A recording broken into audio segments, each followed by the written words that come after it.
It's a beautiful night for baseball, and live from Dodger Stadium in Los Angeles, Sportsnet LA presents the Los Angeles Dodgers and the Miami Marlins in Game 2 of this 4-game series. Hi again, everybody. Charlie Steiner, Nomar Garciaparra. Oral, of course, is in the studio. Joe Davis on assignment this weekend. Big story, Justin Turner on the disabled list. The Dodgers expect him to be out a couple of weeks. Brett Eibner called up. He is starting in center field tonight. Quickly, a note about last night and the bullpen. It was really almost record-setting. 3 2/3 innings, no runs, no hits, 10 strikeouts. Just the third time in the last 100 years that a bullpen did not allow a hit and struck out 10 opposing hitters. And then there's Kenley Jansen and his immaculate ninth. 9 pitches, 9 strikes, his 8th save. Looks like the bullpen will not be necessarily on call tonight with the way Alex Wood's been pitching lately. Well, NL Player of the Week, Alex Wood. He's been tremendous. He got that honor after going 2-0, not allowing a run, and he only threw 11 innings in those 2 games, and he had 21 strikeouts. That's nearly 2 strikeouts per inning, and he's been absolutely incredible since being in the starting role. This is a role that he wanted, and he said he wanted out of spring training, and he's been making a great case for himself. If you look about all the starters in the major leagues, he's the only pitcher in the major league that is in the top 4 with strikeouts per 9 innings and highest in ground ball percentage. Alex Wood averaging 12 strikeouts per 9 innings. Off to a great start, of course. The National League Player of the Week, Justin Nicolino, a left-hander, will be going for the Marlins. We'll be back with the lineups and first pitch on this beautiful night at Dodger Stadium in Los Angeles.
Sportsnet LA is brought to you by Mazda.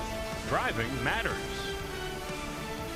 Hello, everyone, and welcome inside Dodger Stadium. I'm Kelly Tennant. As Charlie mentioned earlier, Justin Turner to the 10-day DL with a grade 1 hamstring strain. When I spoke with him earlier, he said he woke up this morning and it was definitely more painful than he had anticipated. But he mentioned that back in 2014, he had a similar injury, was on the 15-day DL then, and that's all he needed. He knows that this is a different situation as he is an everyday player now, so he wants to be extra careful coming back. But good, positive mindset for Justin Turner, and looking forward to healing this hamstring, guys. All right, we're ready to play the second game of this 4-game series. Marlins have lost 9 of 11. The Dodgers have won 7 of 11.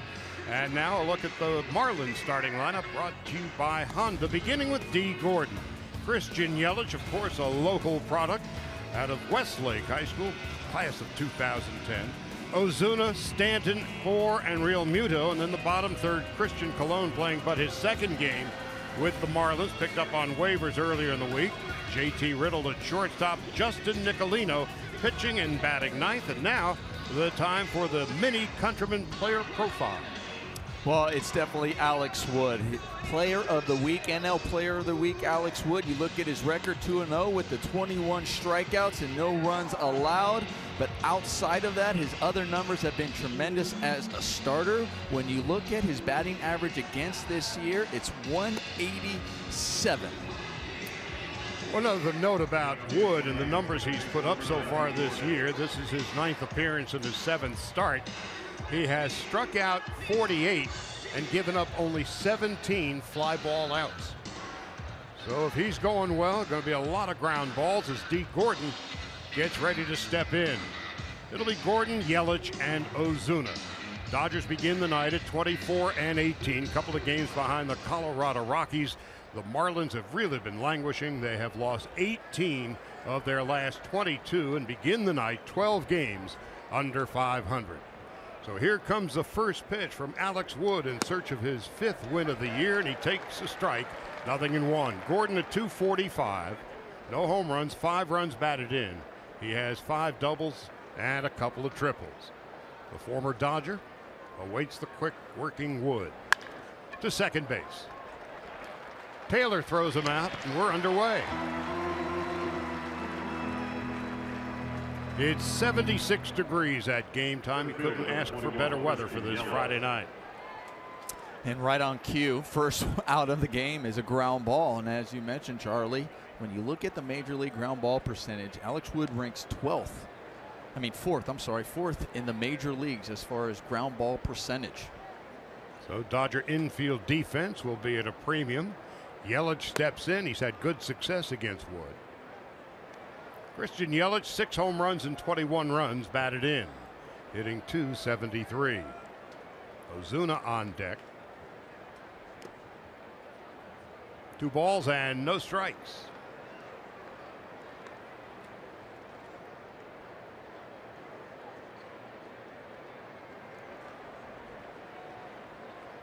Two balls, no strikes. Just underway.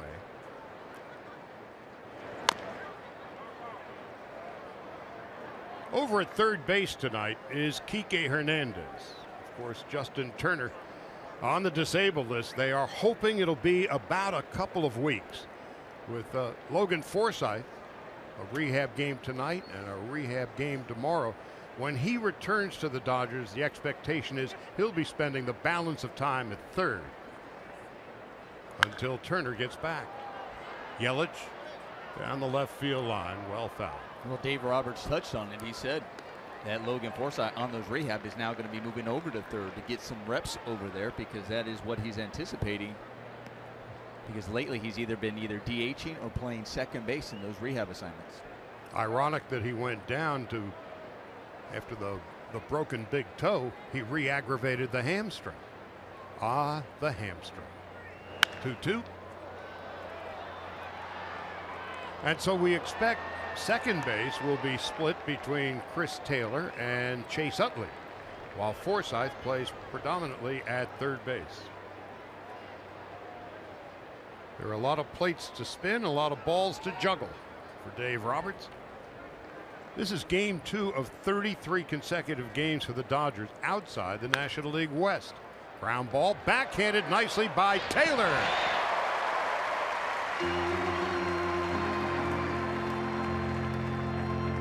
Another ground ball. Well, the one thing about Alex Wood is also his pace on the mound. He works very quickly, and when you're playing behind him as a defense, the player, you know that it's a great. You're on your toes, and also you talked about the lack of walks that he's having such good command. He's been in the strike zone, so you know that as well. So you can make fine plays like we just saw. 48 strikeouts, 11 walks for Wood, and there's a ground ball up the middle into center field for a base hit. Marcell Ozuna, who's done well against left-handed pitching this year, 333 with the 2-out single to center. 27, Giancarlo Stanton. Well, here comes the big man, Giancarlo Stanton, who's hitting .417 against left-handed pitching this year.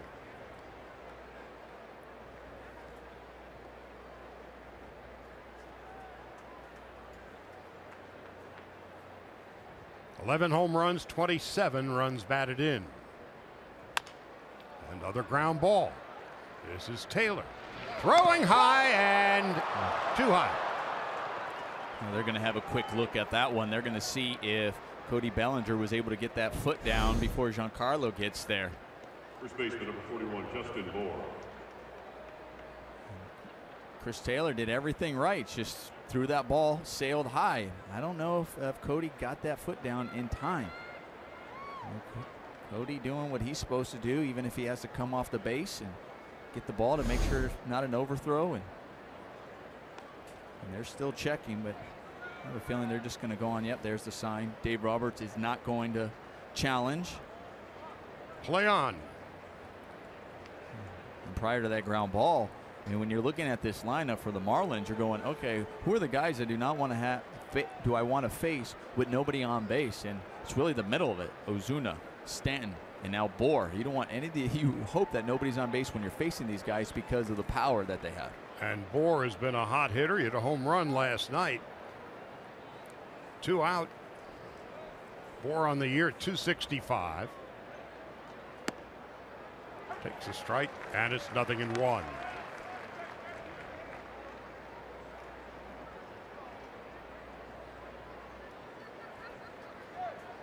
Real Muto on deck.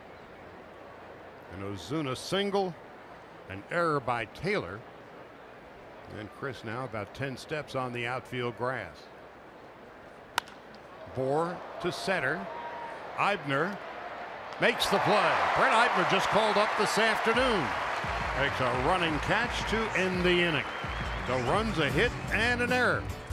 Taylor, Seager, and Gutierrez will bat in the bottom of the first.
Dodgers tonight, if you look at the lineup, courtesy of Honda. Taylor and Seager and Gutierrez. Kike Hernandez in the cleanup spot for the second time this year. Barnes and Puig in the middle. Then Cody Bellinger, Brett Eibner just for call today with Justin Turner on the DL. Alex Wood pitching and batting ninth. Dodgers begin the night at 24-18, 2 games behind the Rockies. They are leading in Cincinnati.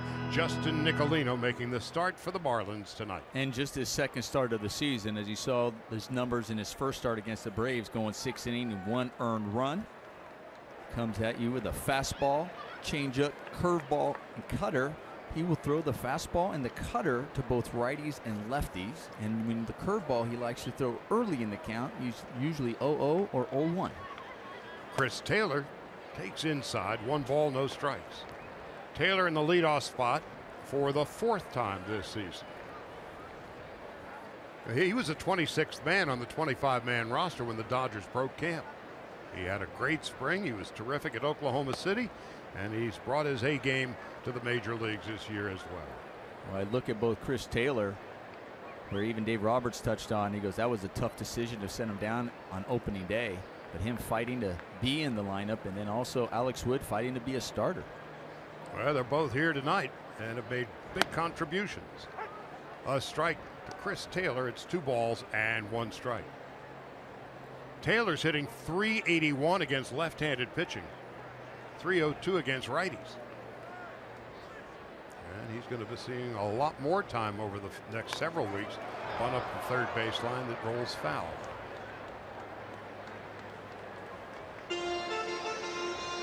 Of course, last night the Dodgers won it 7-2, but there was this gray cloud over the victory. What with the injury to Justin Turner, and Ryu last night would get the win, but it was not as sharp as he has been in the past. See Andrew Toles to his right, and Toles about ready to have season-ending knee surgery.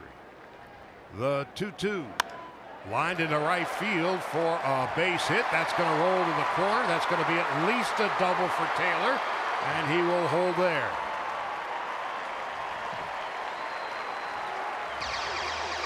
The Cardinal rule, you don't want to make the first out or the last out at third. No, and that's smart especially when you're leading off the inning. Getting a nice double. This is one thing that the Dodgers always know that they have to have, is being able to execute, especially when you get a leadoff double, as he does an excellent job going the other way, as we had a look at our Audi pitch cast and seeing where that pitch was and just taking it, the outside pitch, and hitting it right where you're supposed to. For the Dodgers, their 88th double of the year. That's the most doubles in the National League. Corey Seager stepping in at .287, 6 home runs, 21 runs batted in. So the Dodgers with an early chance. And Corey takes a strike. It's 0-1. Seager with runners in scoring position is 10 for 30, .333. Gutierrez on deck, Kike Hernandez to follow.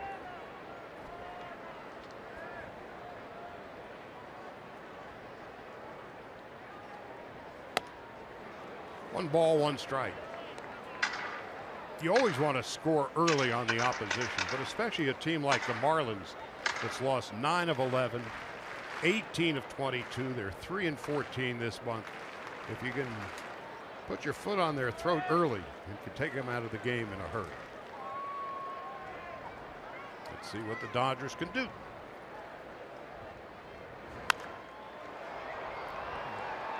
And especially when you get that leadoff double.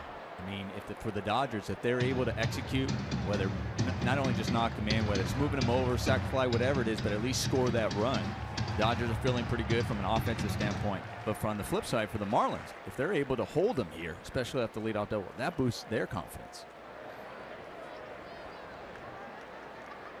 1-2 to Seager.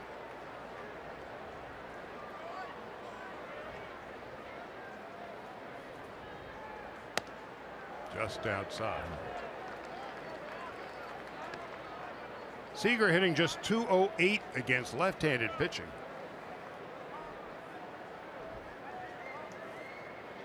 Nicolino, his second start of the year.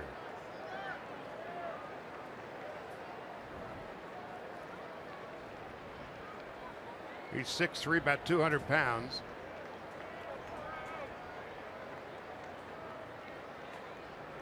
And the 2-2. We'll wait a moment.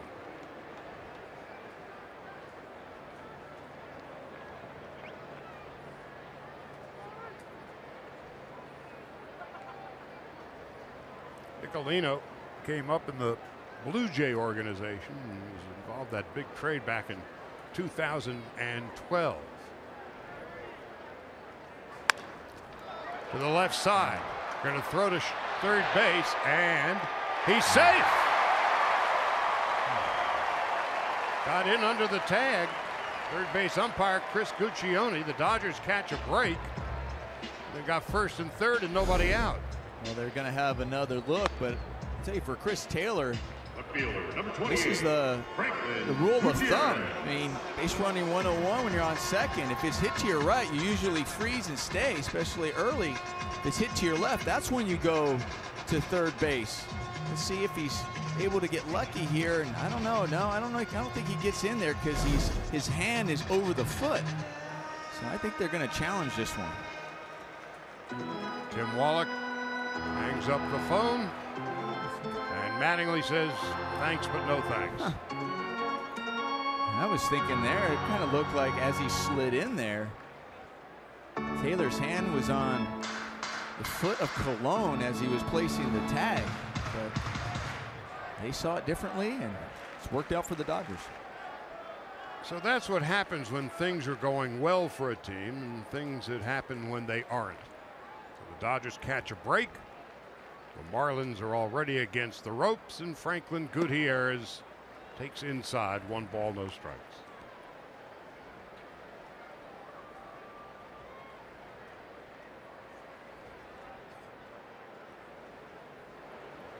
As good as the Washington Nationals have been through the first 40-something games, the Marlins 11 games behind Washington. It seemed like Mount Everest to climb. 2 balls and no strikes.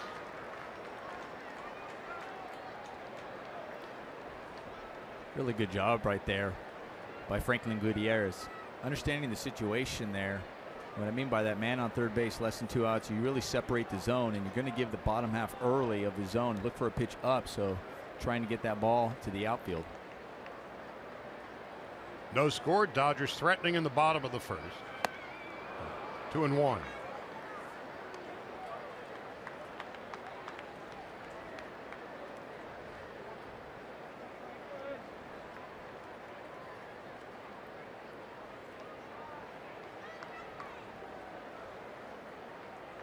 Kike Hernandez is on deck. Sun setting, the lights not yet having a full effect on the field. The 2-1. Outside, 3 balls and a strike.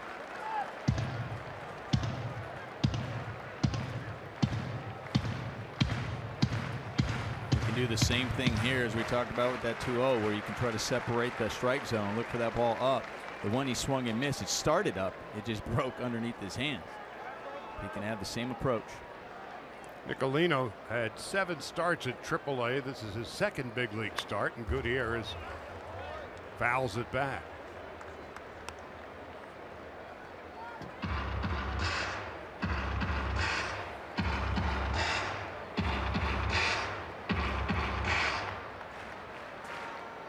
Well, for the Marlins, it's already been a very long season.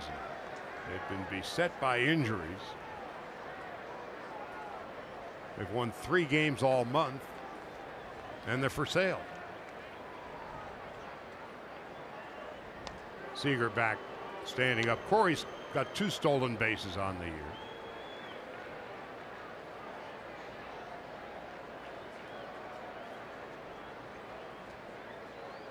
For the Dodgers, this is the second game of 33 in a row outside the Western Division.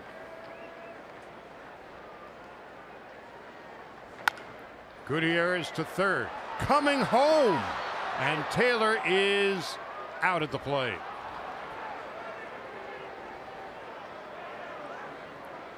Contact play, but Taylor not quick enough. Third baseman number 14, Kike Hernandez. He was going on contact. Depends on what he was told at third base, whether it's contact, go on anything, or look for that ball that's possibly a double play. Then you go look for the ball up the middle. I think the Marlins and Cologne did a smart play right there, because that wasn't one of those balls that you said it was an easy double play. But as he sees him break, he's like, well, I can get that, definitely that out at home. Kike Hernandez has been hot over the last 10 games. Hernandez has 17 hits, 14 of them for extra bases. Takes a strike, 0-1. 2 home runs, 11 doubles, and a triple for Kike Hernandez. Second time this season hitting cleanup, second time in his big league career batting fourth. Last batted fourth, 2014 at AAA in the Astros organization. Now a throw down to second base, and D. Gordon trying to pick Seager's pocket.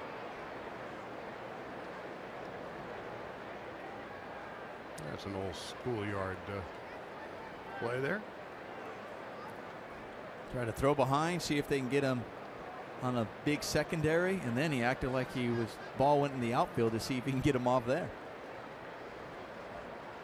1-1, first and second. Now 2-1.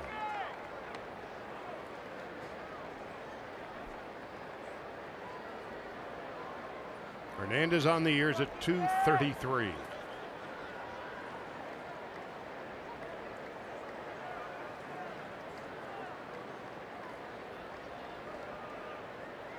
Colino steps off the rubber. So Kike starting at third base tonight at Rancho. Logan Forsythe starting at third base tonight and again tomorrow. Here's a 2-1. Outside, 3 balls and a strike. So when Forsythe returns, Dave Roberts saying before the game that Forsythe will play primarily at third base, and then second base will be divided by Taylor and Utley. That's Seager. Leading off second base, Gutierrez is at first. Nicolino all ready to throw his 21st pitch.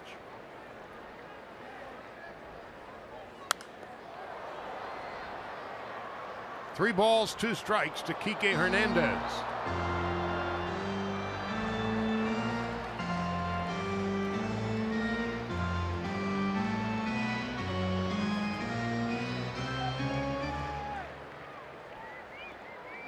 The Rockies are in Cincinnati tonight, and they've got a 12-6 lead in the 9th inning. You would have thought the Dodgers would be scoreboard watching the Rockies. Colorado, they're legit. Rockies are 26-16. It's best record in the National League. 3-2 to Hernandez.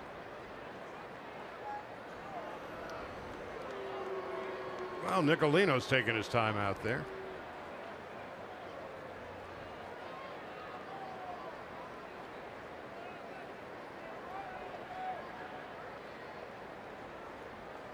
Marlins pitching this year, an ERA of 4.58, 11th in the league. Their starters at 4.92. On 3-2, Hernandez inside ball 4. The runners will advance, but no further than where they were headed anyway.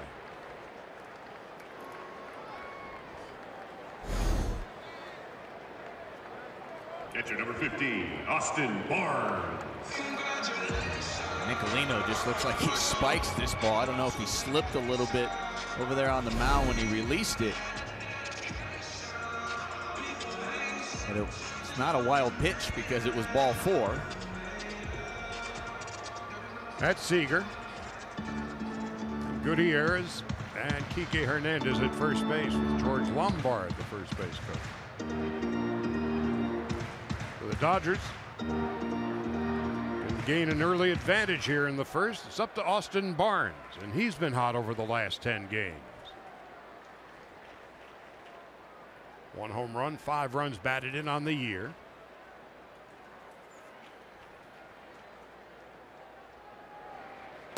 High and outside, 1 ball, no strikes.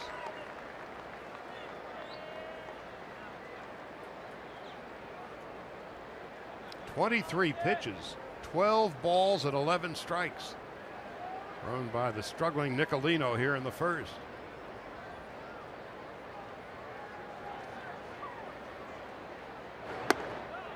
Two and 0.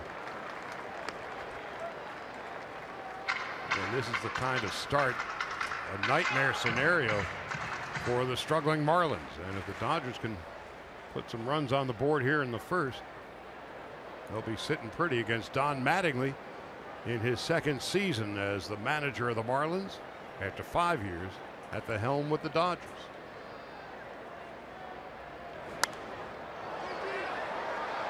Behind the plate, Real Muto will run out of room.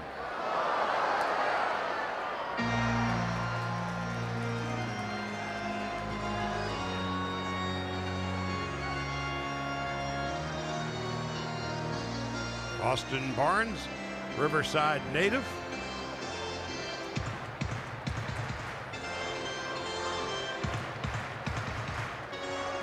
And has sits safely in 5 of his last 6. 2 balls and a strike. The bases are loaded, 1 out. We're still in the first. A little nubber. And all first baseman Bohr can do is tag out Barnes. In to score is Seager, and the Dodgers take a 1-0 lead and now have runners at second and third with 2 out.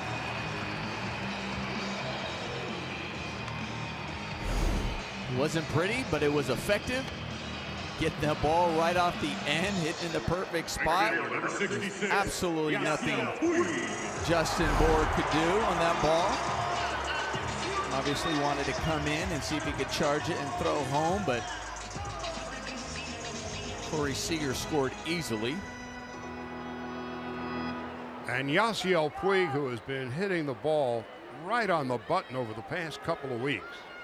8 home runs in 40 games. He hit 11 in 104 last year. Strike, 0-1.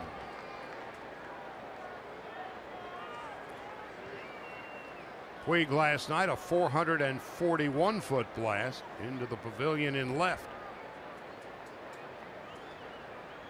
Second and third, the Dodgers the early lead here in the first.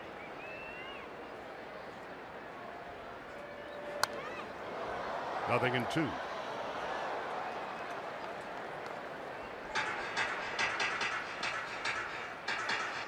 Yasiel's hitting just 159 against left-handed pitching.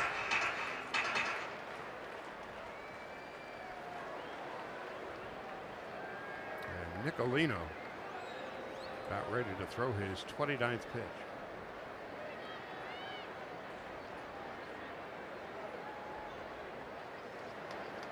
Gutierrez leads from third, Hernandez from second, and it's low. So 1 and 2. Nicolino is struggling as a hitter. What are you thinking? Well, one, I've got to protect the plate. Even though he's struggling, you're behind in the count here. You want to put the ball in play. And you see if you can recognize, in the course of this at bat, if I could at least recognize the pitches coming out as far as the breaking ball, such as the one we just saw. Right now, Yasiel, he fouls that one off. But what he's really upset with himself about was the swing before. That was a ball that he knew he could drive, and he fouled that one off. It puts him behind.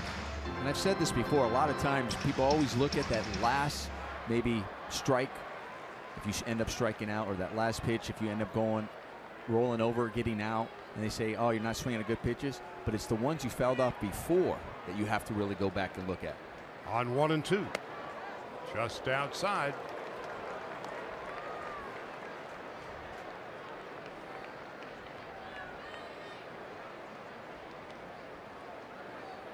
So Nicolino struggling in the first. Dodgers with a run in.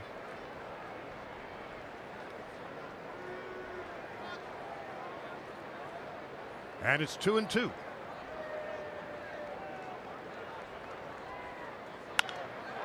In the hole. Some play by Riddle. And out at first is Puig. And that saves a run and maybe two. But the Dodgers do come up with a run on a couple of hits and take a 1-0 lead into the second.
Southern California, drop-dead gorgeous 76 degrees.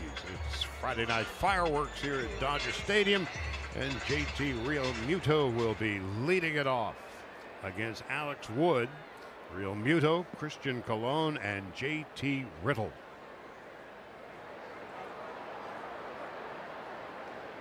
Dodgers with a 1-0 lead and bemoaning the fact they might have had a few more.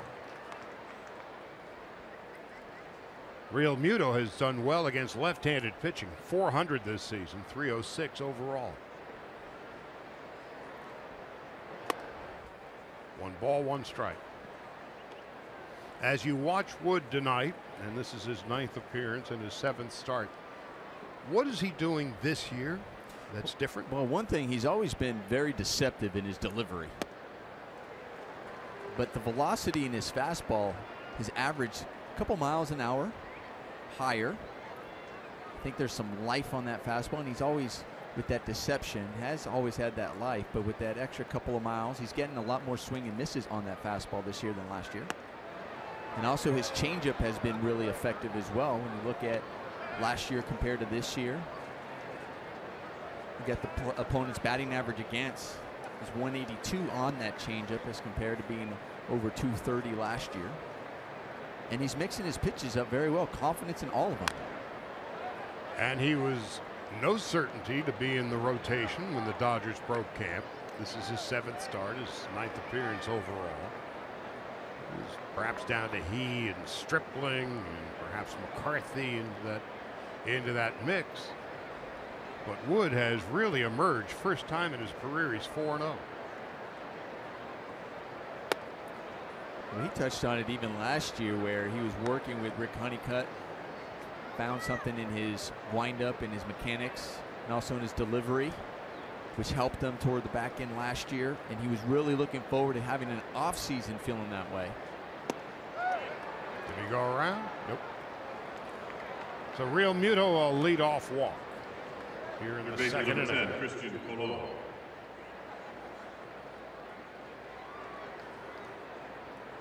Now Christian Colon was waived by the Royals the other day, and this is now his second game with the Marlins.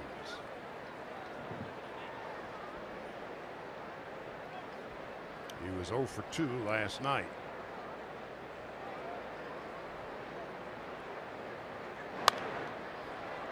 Nothing in 1 to Christian Colon.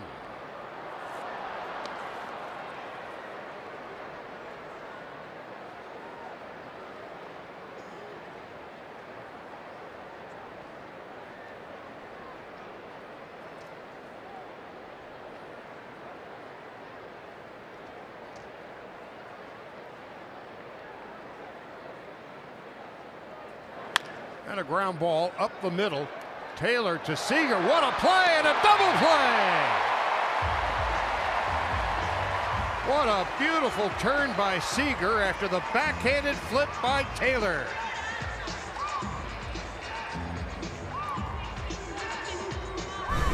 We are going to have a look at our Volkswagen replay. Beautiful backhand.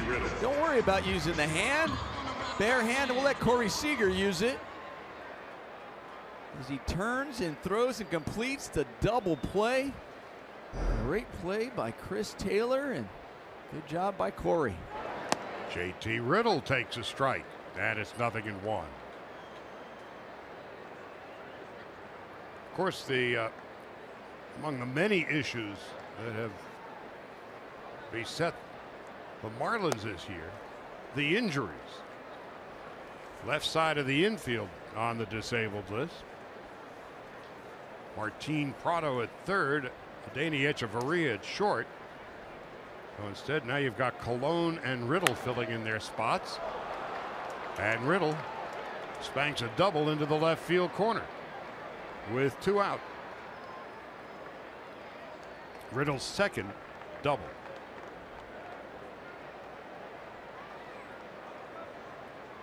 Number 20, Justin Nicolino. See Austin Barnes wandering down the outer half. Alex Wood a little frustrated with himself, or a little frustrated, I think, that it actually was fair. That it just got inside the line. And it just didn't quite get on the outer half as far as both Alex and Austin wanted it. Now here's Nicolino. The numbers speak for themselves. Dodgers 1-0 with 2 out in the second inning.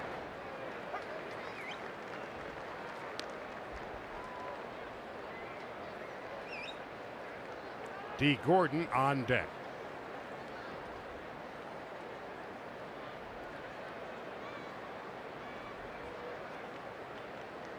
Wood his 26th pitch. Well, the numbers speak for themselves.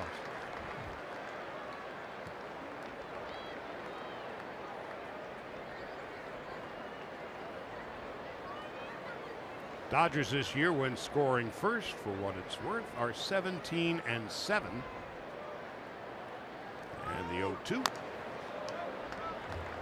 Nicolino will see another pitch. When the opposition scores first against the Marlins, they are 7-18.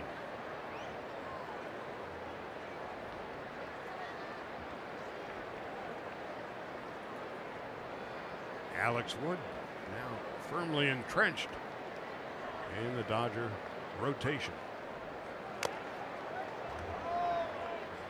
Hyun-Jin Ryu, who struggled last night for the game. Dave Roberts said he's okay, took a comebacker, got hit by a pitch, but not entirely sure when he's going to start again. You've got Kenta Maeda coming off the disabled list soon. Julio Urias. Here's the 0-2. Just outside, 1-2. I think this starting rotation, one of the key for Dave Roberts is going to be communication for them knowing. As we have a look at how close this pitch was, and PitchCast has it just outside. Well, you know Kershaw every 5th day. That's locked in stone. Two balls, two strikes. And if we're counting on Alex Wood, how effective he's been and what he's been doing, he even has touched on it, how what's also been the difference is being in a routine and knowing when he's going to pitch, knowing every fifth day. Two balls, two strikes, two out. To the right side, Kike Hernandez throws out Nicolino, and that's that. A two-out double for Riddle. We go to the bottom of the second. Wood and the Dodgers 1-0.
Performance spotlight.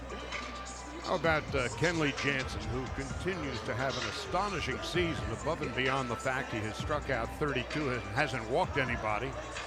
He became just the 5th different Dodger to have an immaculate inning.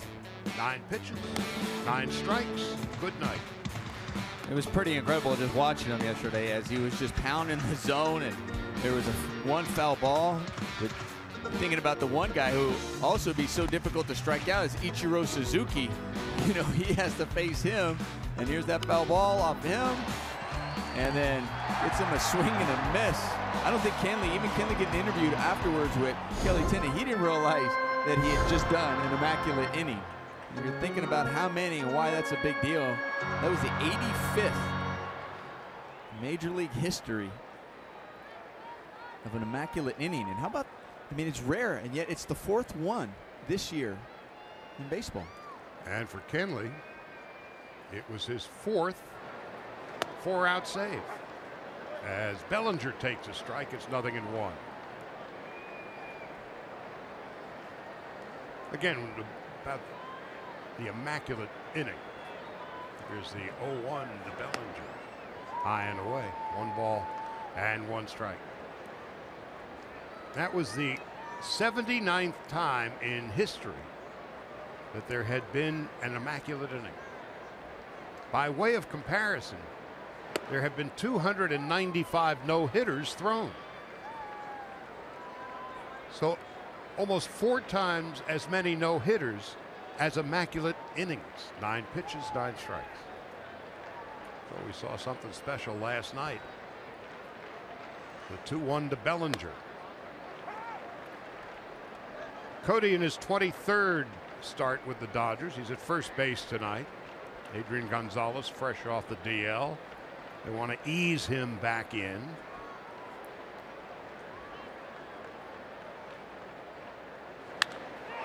Into right center. And there is Yelich, a step in front of the wall.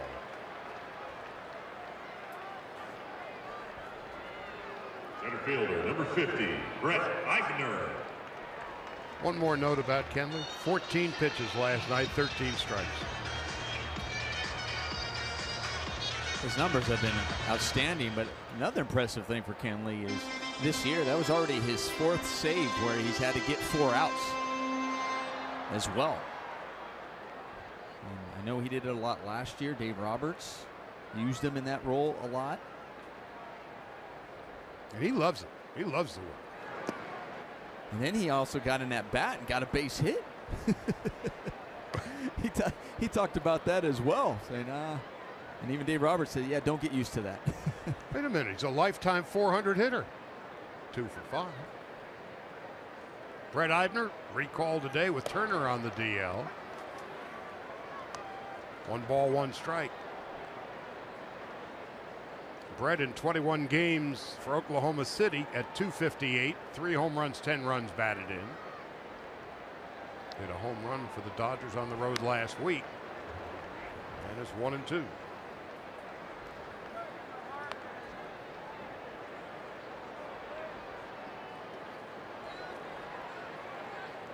Dodgers 1-0. 1 out in the bottom of the 2nd. Wood staked to the early lead.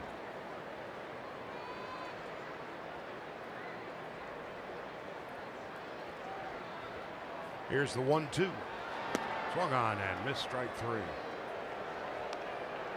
Eibner, a 2nd-round pick by the Royals in 2010. Nicolino, a 2nd-round pick of the Blue Jays in 2010. 2 out, nobody on, and Alex Wood coming up.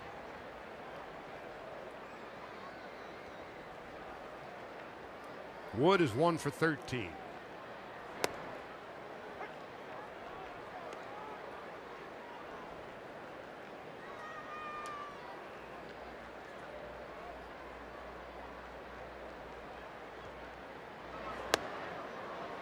Nothing in 2.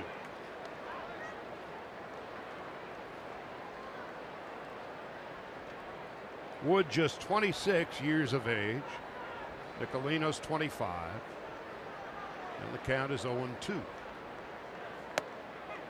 That'll do it. 1, 2, 3, 5 in a row retired by Nicolino. We'll go to the 3rd. Dodgers up 1-0.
Premium is back and better than ever. Watch every out-of-market regular season game live on over 400 supported devices. Plus, get a free subscription to @Bat Premium, the #1 app for live baseball. Blackout and other restrictions apply. Visit MLB.tv for details. Wood and the Dodgers take a 1-0 lead into the top half of the third, and it'll be the top of the order for the Marlins. D. Gordon, Christian Yelich, and Marcell Ozuna. Gordon bounced to second base in his first at-bat. Again, we're talking about the number of ground balls that Wood induces. Only one outfield fly through the first 9 batters, as Gordon takes inside and low 1-0.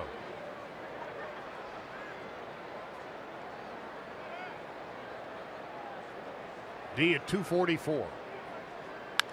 Lines it and finds a seam between short and third. Gordon is aboard with a single to begin the third inning. Number 21, Christian Yelich. Well, this is D. Gordon's game. Whether he's trying to bunt the ball even when you have a third baseman in, just put it on the ground, utilize that speed. So far this year, he's got 12 stolen bases, been caught stealing twice. And Barnes has thrown out 1 of 7. So Wood's got to keep Gordon close. D extending the lead.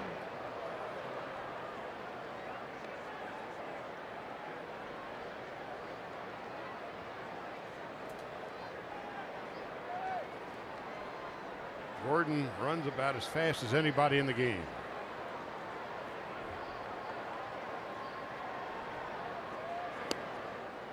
Yelich, 0-1.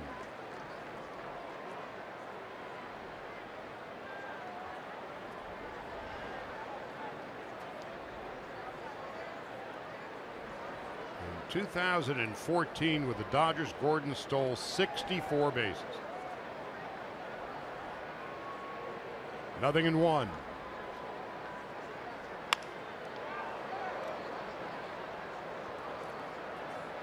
Yelich didn't miss a double by much.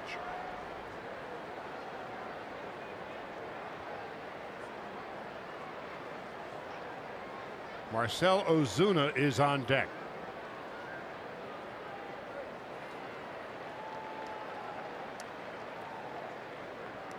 Yelich robbed of a base hit by Chris Taylor back in the first inning.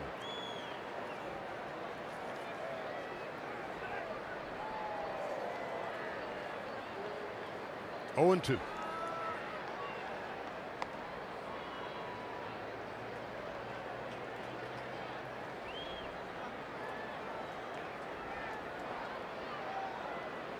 When Yelich homered off Ryu last night, that was his first home run against left-handed pitching this year.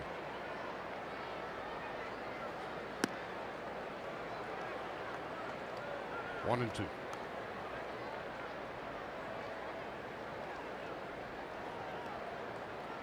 Yelich sure loves to come back home. He's reached base safely in his last 9 games here at Dodger Stadium.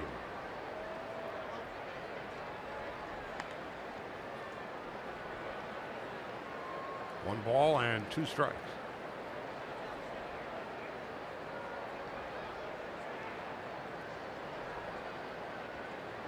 A little past 8 o'clock here in Los Angeles. And Alex Wood at this moment, his 2.15 ERA is the 5th lowest in the major leagues. Here's a 1-2. Yelich down on strikes, and that's the first strikeout for Alex Wood. Dallas Keuchel has the lowest ERA, 1.84. Then Chris Sale, 2.01. Jason Vargas, 2.03. A fellow named Kershaw has an ERA of 2.15, and so does Alex Wood. Well, you hear a lot of starting pitchers talk about the competition amongst each other, trying to one-up. So Alex Wood is going to compete with Kershaw. Good choice. Good luck. Marcell Ozuna single to center in his first at-bat. Dodgers 1-0 here in the third. To second base. Taylor, Seager, Bellinger. No runs ahead and nobody left.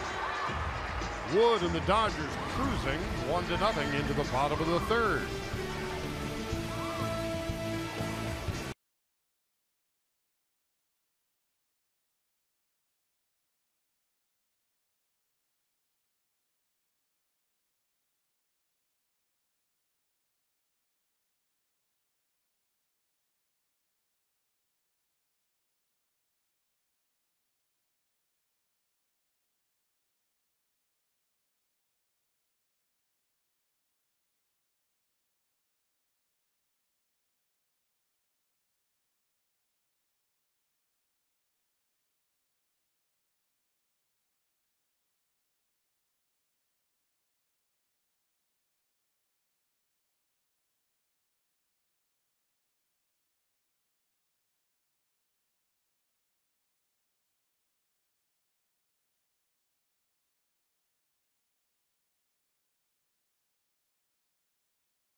Today on an all-new episode of Backstage Dodgers, the squad takes a tour of Lucasfilm's animation studio.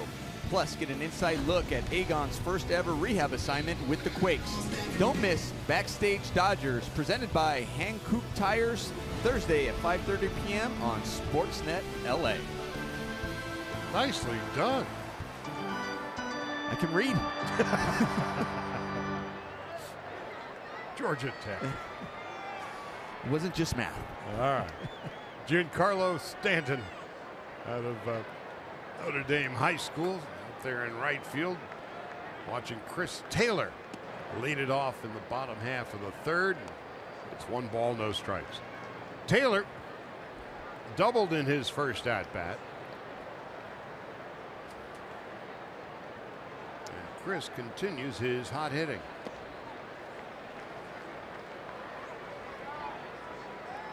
Taylor at .333. Batting leadoff for the 4th time with the Dodgers. And of course, with Andrew Tolles done for the year, Dodgers are trying to figure out who's going to be leading off most of the time.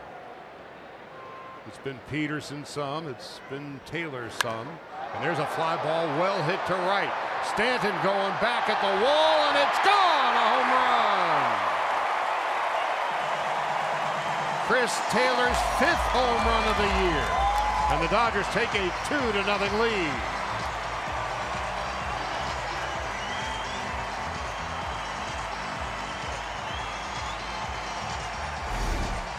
Well, you were talking about the batting average for Chris Taylor. Coming into the game, his on-base percentage was over .430.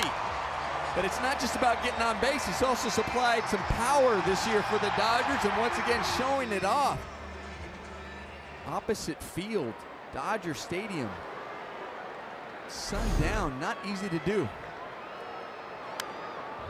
Corey Seager fouls it back, and it's 0-1.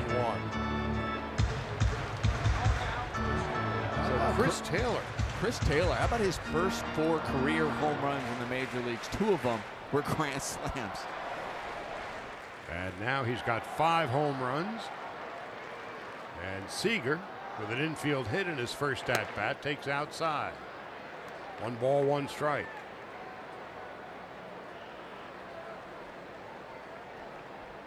Taylor's on base percentage now after the double in his first at-bat and the home run, .451. Well, if you're looking for a leadoff hitter, that's a good place to start with an on-base percentage like that. Just like to be Captain Obvious. But you know, the other thing about Taylor, I mean, when he makes contact, it jumps off his bat. The 2-1. 2 balls, 2 strikes to Corey Seager. Well, for Chris Taylor, he actually made a point this offseason. Slightly changed his mechanics. He talked about driving the ball a little bit more. Not looking for a home run. I think that's just a result of the positive effects of changing a little bit. Seager fouls it off. Is there anything that you can see differently about Taylor this year? He touched on it as well, talking about, you know, getting a little bit higher leg kick.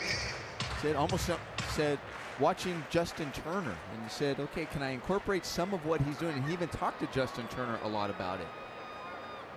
Well, it certainly has paid off. The 2-2. Seager bangs a base hit into right center field, splits the seam and rolls to the wall.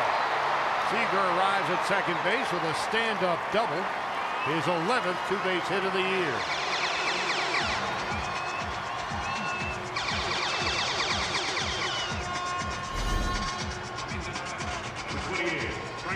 Keeps the head down, stays on that ball beautifully. Good balance, pretty swing by Corey Seager. Corey Seager has said this year he hasn't really felt like he's had his A swing consistently this year. Well, that was an A swing right there, so hopefully he can feel like he's more consistent with it. 2 more doubles for the Dodgers tonight. They've doubled their pleasure this year, leading the National League now with 89 2-base hits. Gutierrez bounced out in his first at-bat and takes a strike. It's 0-1.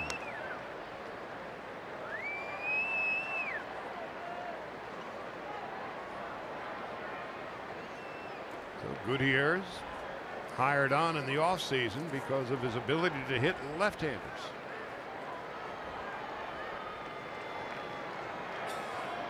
Hitting .292 against lefties, and interestingly enough, he's hitting .400 against righties. The 0-1, drilled down the left field line, foul.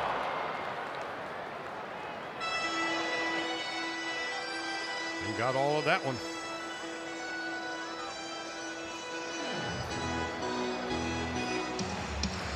Kike Hernandez on deck. Dodgers trying to provide some of their own Friday night fireworks prior to the postgame.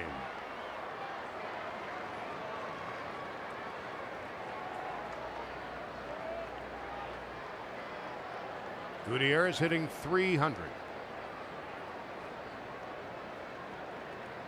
He's 9 for 30. That's Seager at the bottom of your screen.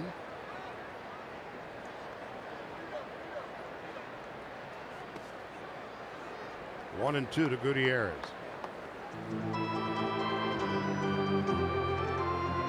Dodgers taxed Nicolino to the tune of 32 pitches, came up with a run in the first inning. Then he would retire the Dodgers in order in the second. But Taylor, the leadoff home run here in the third.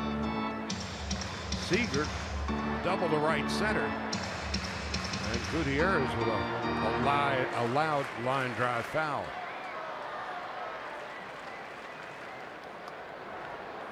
One and two. Nicolino all ready to throw his 57th pitch, so it doesn't appear he's going to be long for this game. Chris Woodward, a sure-handed infielder in his day.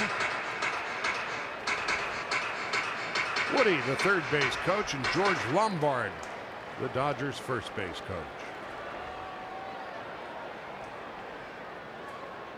There's George.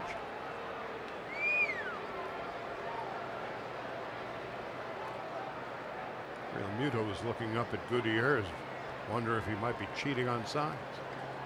Here's the 1-2. Slowly hit to short from behind second base. Riddle throws out Gutierrez, and Seager easily advances to third. Sometimes you look for those productive outs, and that was a productive out. Even though it was a ground ball, even though he was looking to try to knock him in, he'll get some high fives when he comes into the dugout because move the guy over, gets a runner over there at third base with less than 2 outs. And brings the infield in.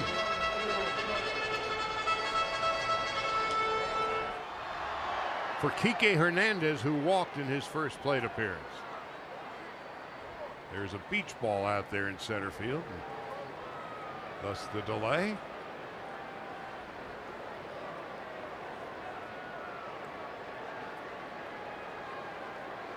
Kike, 2 home runs, 11 runs batted in. 14 of his 17 hits have been for extra bases. 2 home runs, 11 doubles, and a triple.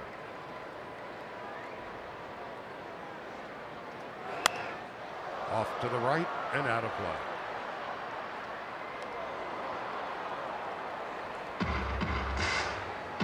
Interesting defense employed by Don Mattingly. The infield is in on the right side and back a little less than halfway on the left side.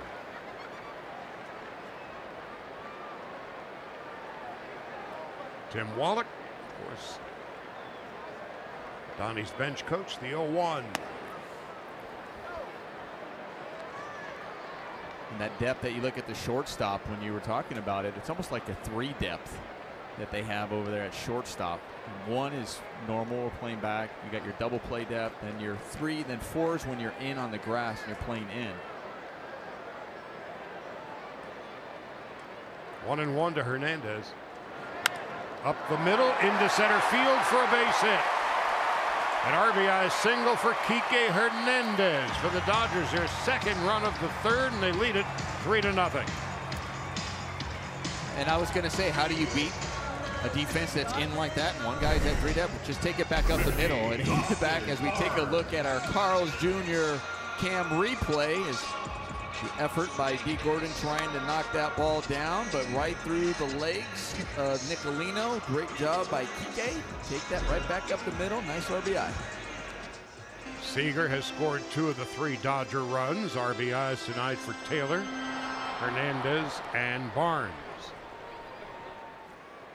And that's why there were high fives all around for Franklin Gutierrez to be able to get the job done and move him over to third. Barnes bounced to first in his first at-bat. Outside. Just simply advancing the runner from second to third did a lot of things. One, obviously brought the runner 90 feet closer to the plate, but 2, it brought the infield in. Opens up some holes. And that's exactly what happened. Hernandez singling into center field.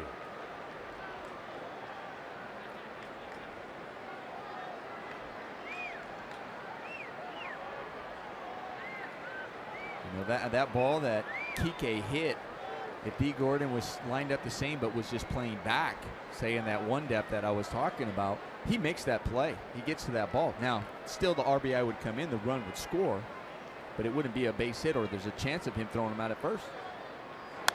To the right and foul and into the upper deck. And that's why you appreciate so much when hitters in front of you, they're able to execute, do the little things, because it really does change in that bat behind you when you can get a guy over there at third base with less than 2 outs. There are those who look at small ball in a disparaging fashion.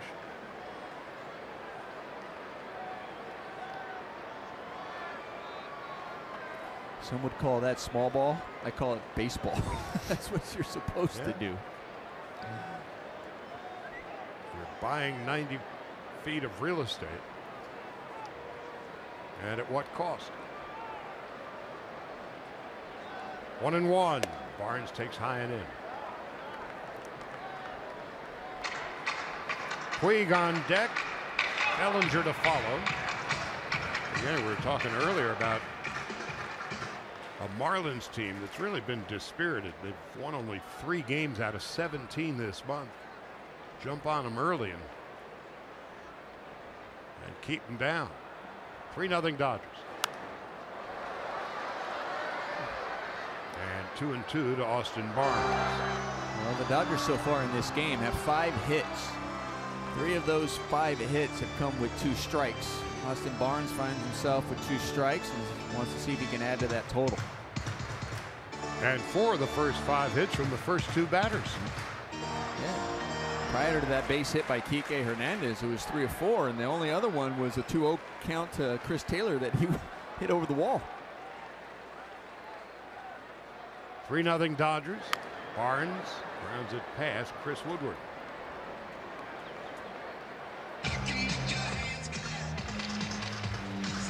Kike Hernandez knocks in his 12th run of the season. A single through the middle of a drawn-in infield.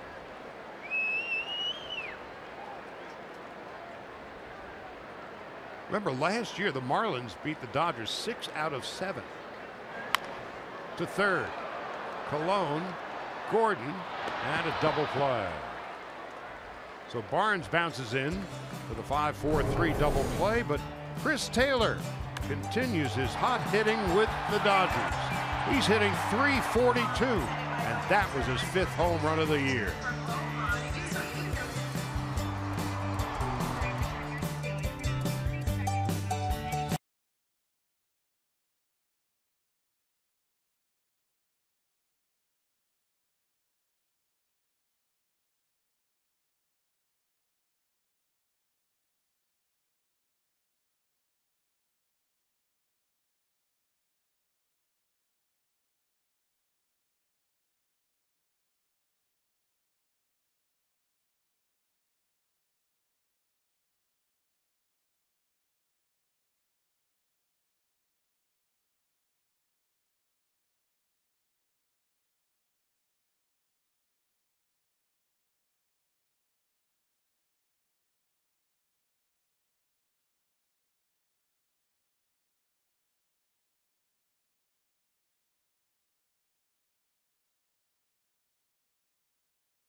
Sportsnet LA is brought to you by the Ram 1500 Rebel. Experience the power and toughness of Ram at your local dealer. And by Jack in the Box. Come try the new guacamole and bacon chicken sandwich only at Jack in the Box.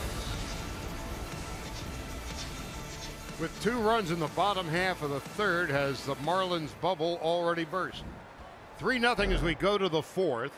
It'll be Giancarlo Stanton, Justin Bour, and JT Realmuto. Stanton got aboard on an error in his first at-bat. 3 runs, 5 hits for the Dodgers. No runs, 3 hits for the Marlins. Wood's 40th pitch is down and in, 1-1 to Giancarlo Stanton.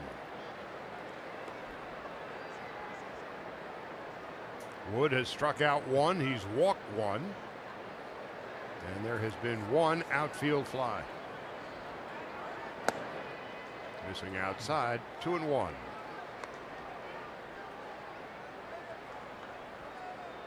Stanton has hit better on the road than he has at home. He's hitting .360 away from Marlins Park in his last 12 road games. Backhanded by Taylor. What a night for Chris Taylor on both sides of the ball.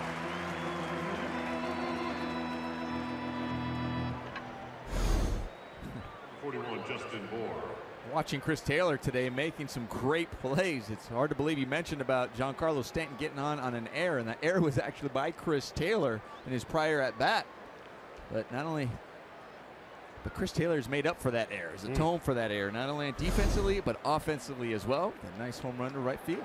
His 5th home run of the year, 1 out, nobody on, and Justin Bour, who hit one last night, takes a strike. It's 0-1. Bour 9 home runs and 25 runs batted in. That's 6'4", 265. Tried to check his swing, but went around. That's Chris Guccione.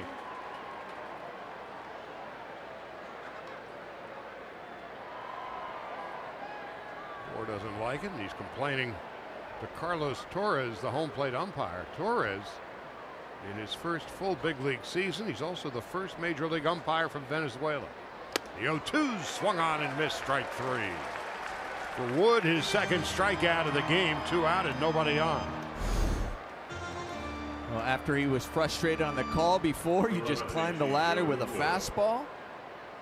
Great job, great execution by Alex Wood. Great call by Austin Barnes.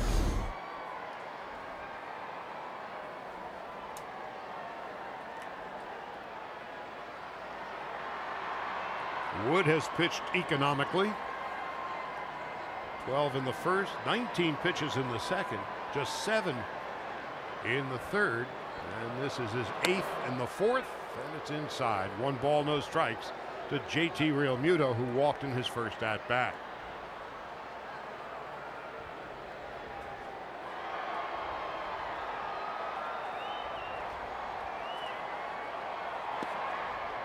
Two and 0. The Dodgers' next day off will be a week from Monday. They are in the midst of playing 46 games in 48 days.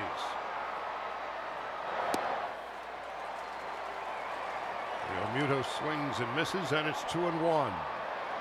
Dustin McGowan is now beginning to warm in the Marlin bullpen.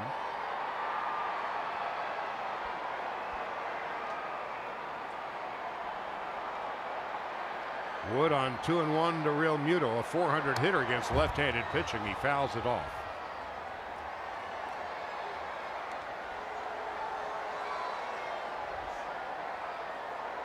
Christian Colon is on deck.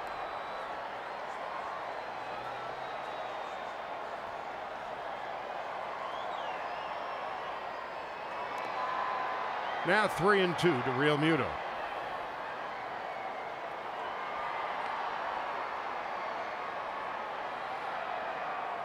Game 3 of the 4-game series tomorrow night. First pitch 7:10. Dan Straley and Julio Urias.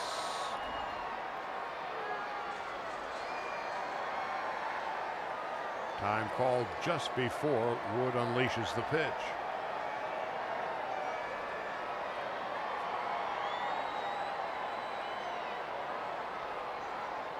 Real Muto getting the bulk of the work behind the plate. A.J. Ellis is his understudy. And for the second time tonight, Wood walks Real Muto. A 2-out walk here in the fourth. Number 10, Christian Colon.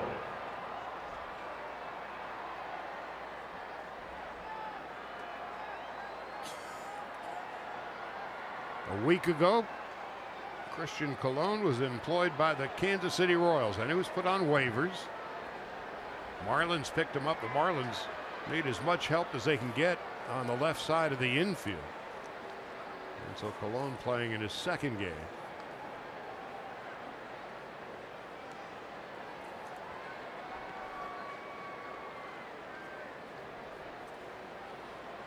Prado out with a hamstring. Echeverria out with an oblique.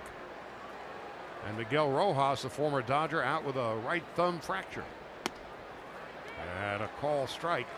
0-1 to Christian Colon.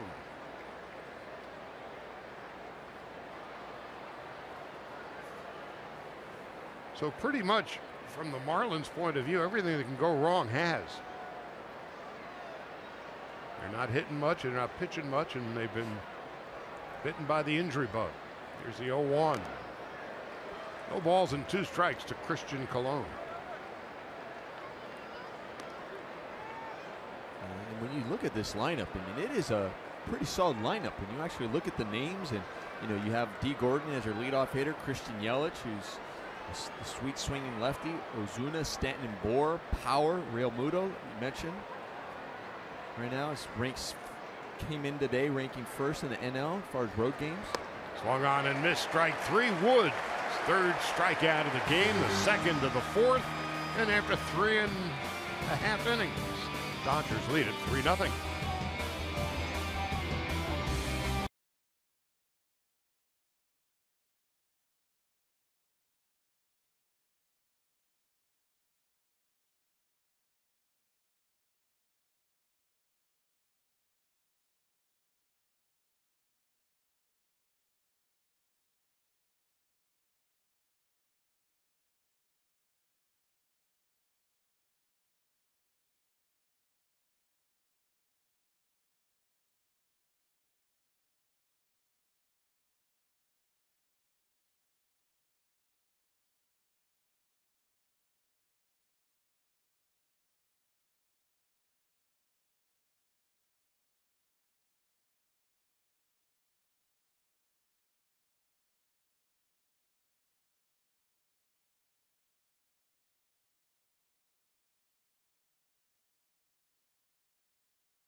Well, then be among the first 40,000 fans here at Dodger Stadium on Thursday night, the 25th at 7:10. Dodgers and the Cardinals, and receive a Dodger-branded Weekender bag, courtesy of Security Benefit. For tickets, visit Dodgers.com/promotions. Yasiel Puig to lead it off. He bounced to short in his first at-bat.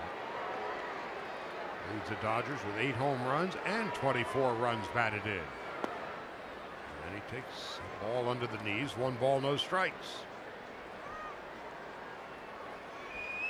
Power is up, the average a bit down. What do you see? Well, I think when I look at his swing, I think he's gotten better with his swing as far as mechanically. Do I think it's there every single time on a consistent basis? No. And I think, but you see it when I talk about that non-consistent, I think that's why the average is down.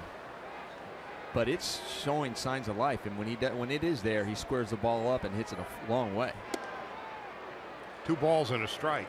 And I think even Dave Roberts has seen that and touched on it. And I like Yasiel at the bottom part of the lineup. I think it takes pressure off himself. You know how much of a gamer he is, and I think he has a tendency to put too much pressure on himself. 3 balls and a strike. And when he's hitting maybe in that 3 or 4 hole, he tries to do too much when he really doesn't have to. Another thing I've noticed this year, he's working the count better. He's walking more. He's laying off that slider down and away.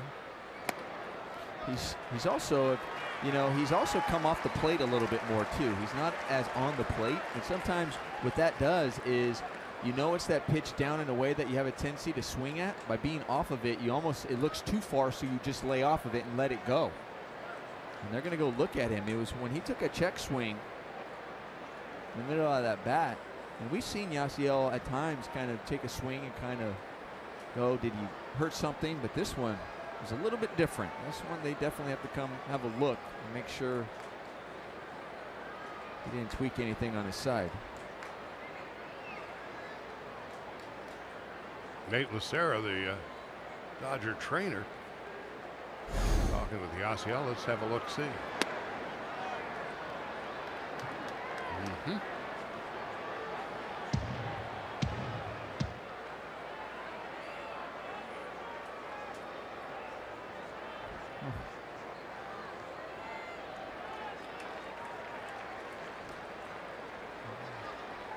That was a delay reaction. Number 35, Cody Bellinger.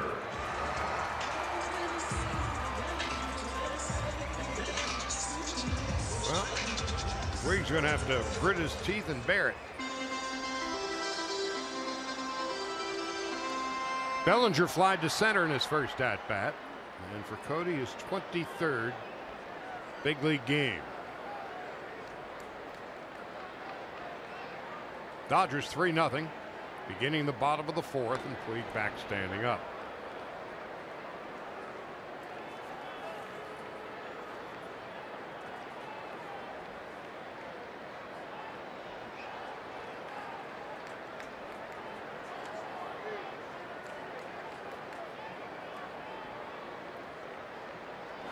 With the shift on the right side of the infield, 1 ball, no strikes to Cody Bellinger.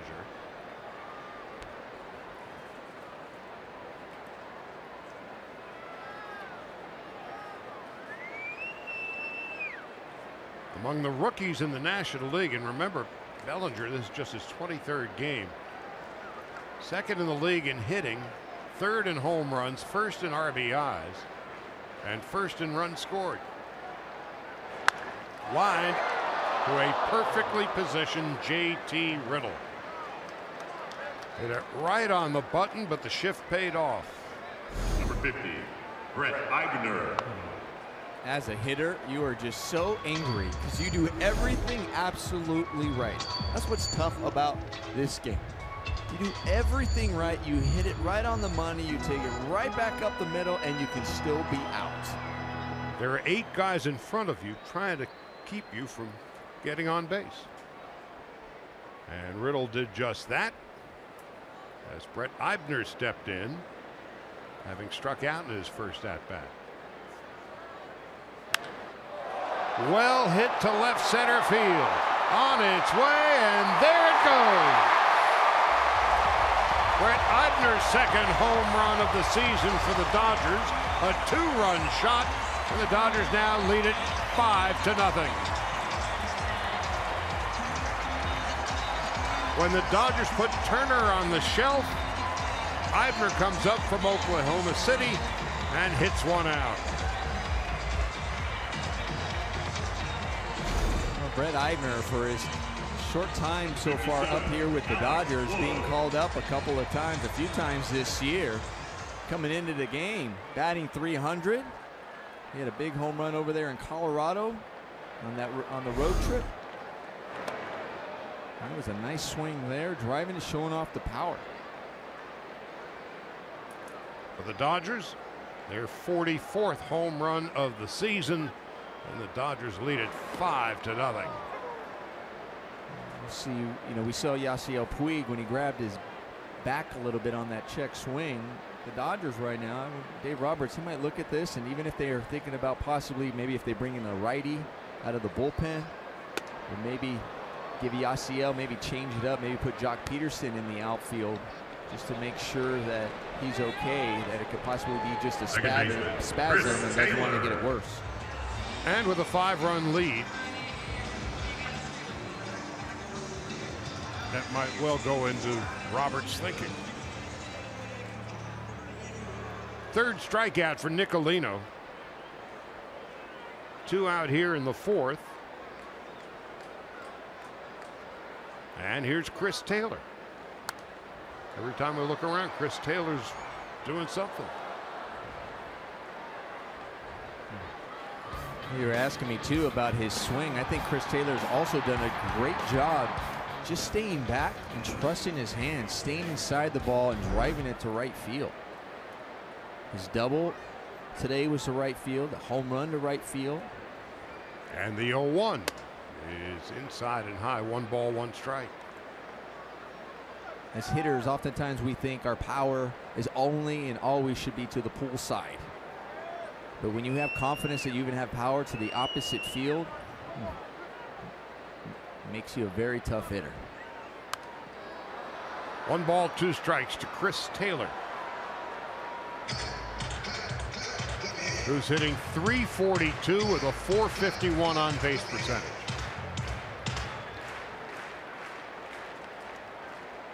Ken mentioned earlier he had a great spring.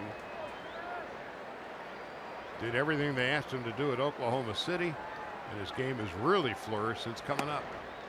Inside, 2 balls, 2 strikes.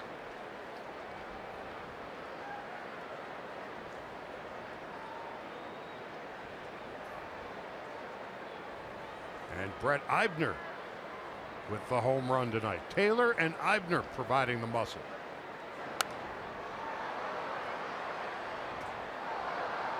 Neither of whom were on the opening day roster.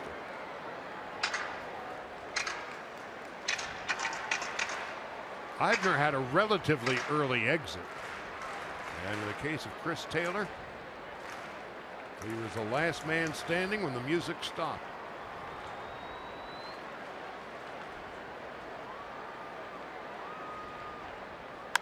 Taylor up the middle. He's 3 for 3.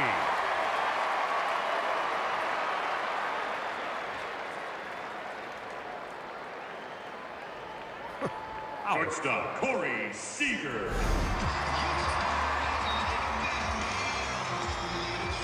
When you're feeling like Chris Taylor is right now, these are ones like, I know everybody wants to come talk to you, but you don't want to talk about it. You just want to feel it, stay with it, stay right there.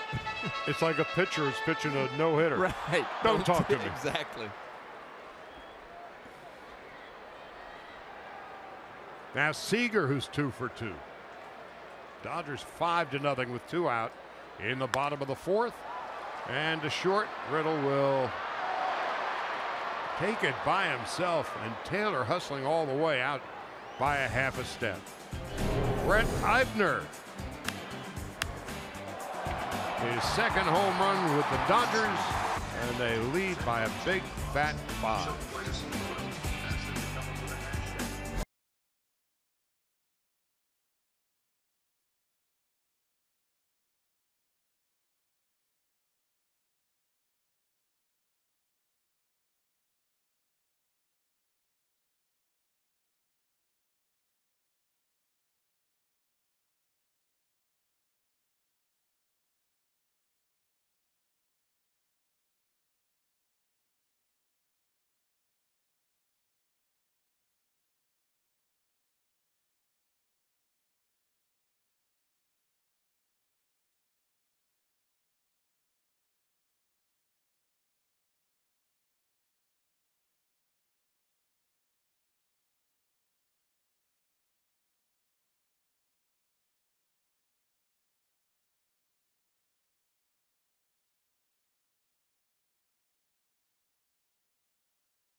Sportsnet LA is brought to you by your Southern California Toyota dealers.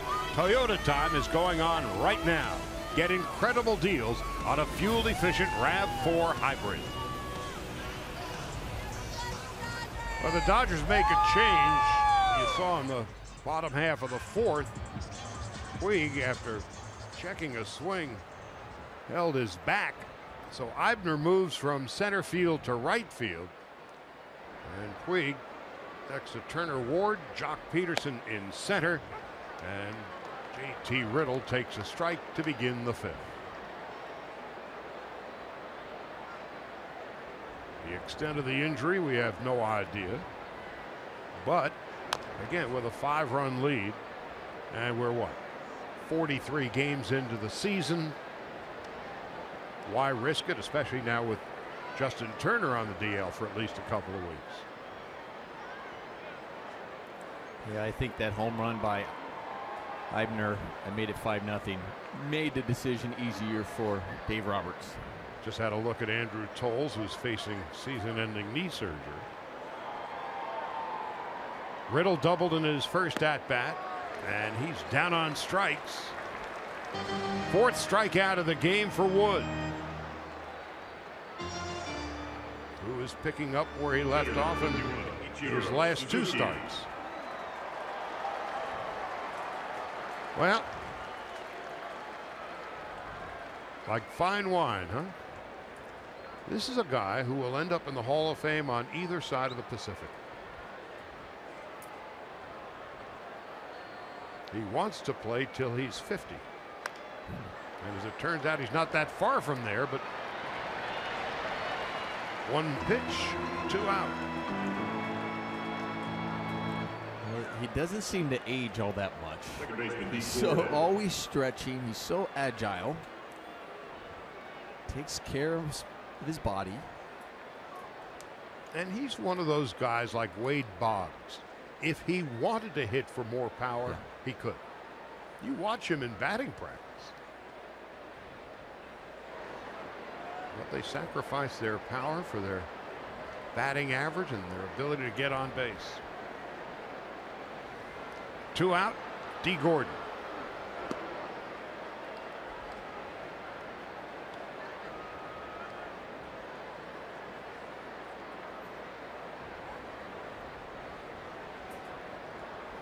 Gordon tonight, 1 for 2. Gets hit by a pitch.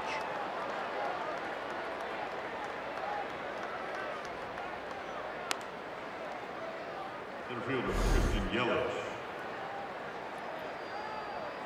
can see how frustrated Alex Wood is with himself. It was a breaking ball, just didn't break. D. Gordon got hit yesterday as well. Not that they're trying to throw at D. Gordon by any means. This ball's got away. Dodgers 5-0 with 2 out of the top of the 5th. Yelich is 0 for 2, having been robbed by Chris Taylor tonight. 0-1.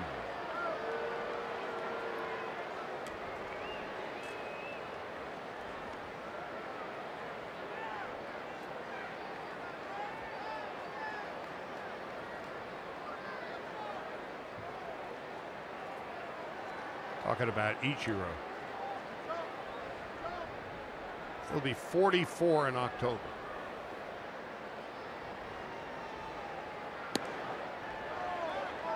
Yelich, a ball and a strike.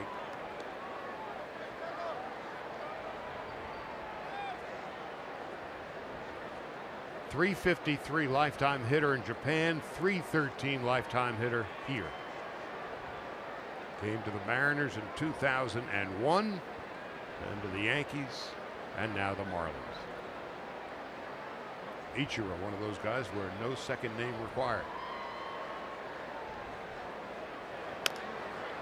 To second base, nice easy hop for Taylor. And aside from Gordon being plunked, a nice easy inning for Alex Wood. At the halfway mark, Dodgers 5-0.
done, and Dustin McGowan's night has just begun. Making his 16th appearance, a .435 ERA. Opponents hitting .241 against him, 19 strikeouts, 11 walks in 20 2/3 innings. He's going to come at you with a fastball, changeup, slider mix, and over his career he's been both a starter and a reliever. And as a starter over his career has an ERA of 4.83, but as a reliever it's a run less at 3.87. Franklin Gutierrez to lead it off. 0 for 2. And he takes a strike, 0-1. McGowan came up with the Blue Jays. A year in Philadelphia. And made 55 appearances out of the bullpen for the Marlins last year. Big fella, 6'3", 240.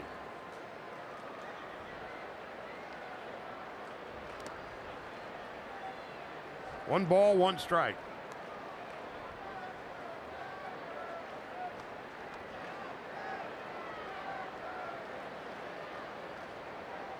Dodgers with a run in the first, 2 in the third, 2 in the fourth. Have out hit the Marlins 7-3. And it's 2-1.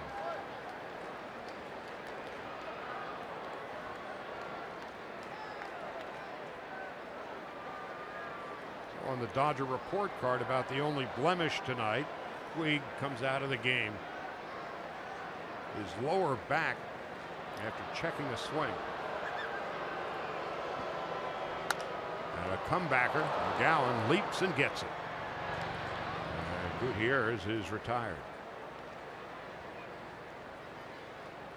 Third baseman, Kike Hernandez. Kike Hernandez threw a drawn-in infield back in the third inning. He singled into center field.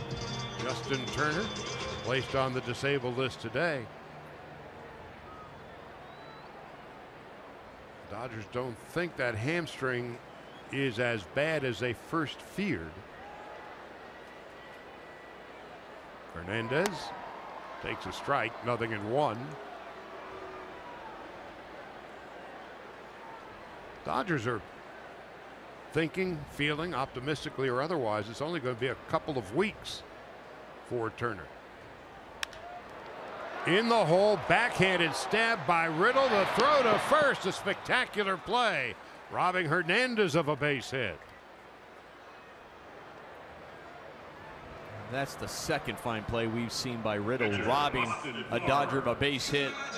In the first inning, he robbed Yasiel Puig, and now Kike Hernandez laying out.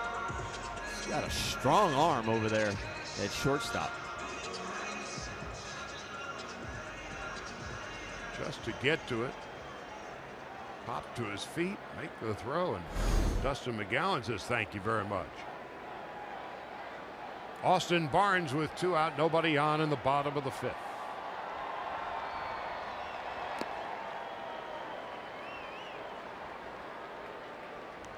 Barnes has bounced to first and bounced into a double play. Yasmani Grandal the night off tonight. Jock Peterson on deck.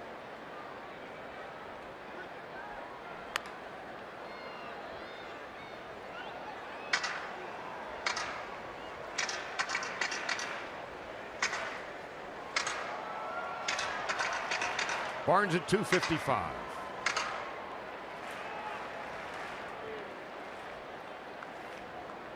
So Grandal with the lefty starting tonight. Good time as any to give him the night off. Barnes' 12th start this season. And he takes a strike, 1-2.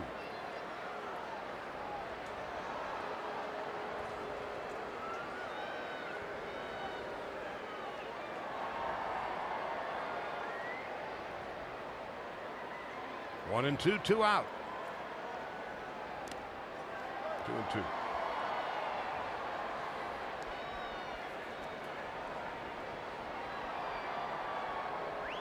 Tomorrow night, first pitch 7:10. Dan Straley, the right-hander. and Julio Urias. 2-2. Call strike 3. That's going to do it. McGowan retires the Dodgers in order, and we'll go to the 6th. Dodgers with a comfortable 5-0 lead.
Wood getting it done tonight, so who knows if we're even going to need the bullpen. But let's take a look at our Coors Light cold hard facts.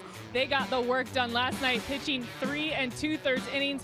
No hits, 10 strikeouts. By the way, third time in the last 100 years that a bullpen didn't allow a hit and had 10 strikeouts. So I had to show you guys this because it's pretty cool. There's actually a bar right above the Dodgers bullpen where the guys are warming up. So fans come in here, they get to watch the guys warm up. Josh Fields actually just walked in there, so fans get an idea of what's going on. So anytime you want to come out here in the left field, you can take a look at what's happening. It's pretty cool to see what they're doing behind the scenes a little bit, guys. And Kelly is going to buy the next round up. Yes. Isn't that nice of her? All the fans, that's where they're like, welcome, Kelly. Marcell Ozuna leads off in the 6th inning. We were talking in the pregame tonight about the great work of the Dodger bullpen. Lowest ERA in the National League, and last night they were nearly historic. And we're also saying the way Wood has been pitching, they may well get most of the night off tonight.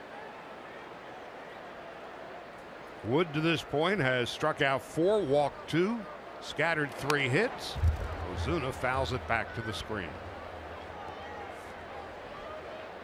Well, that's what Dave Roberts is hoping. I know we've been talking about the Dodgers and their pitching staff. It seems like they're going, okay, you know, what's going to happen when everybody's off the DL? It seems like they have 8 starters, and not many of them have really gone deep into the games. Just outside, 2-2. So we know with the Clayton Kershaw and all the other starters, I think Dave Roberts would like to see them get deeper and deeper into the games and relieve some of that bullpen. So Alex Wood so far has done a good job. Let's see if he can keep this pace up. This is just his 69th pitch of the game.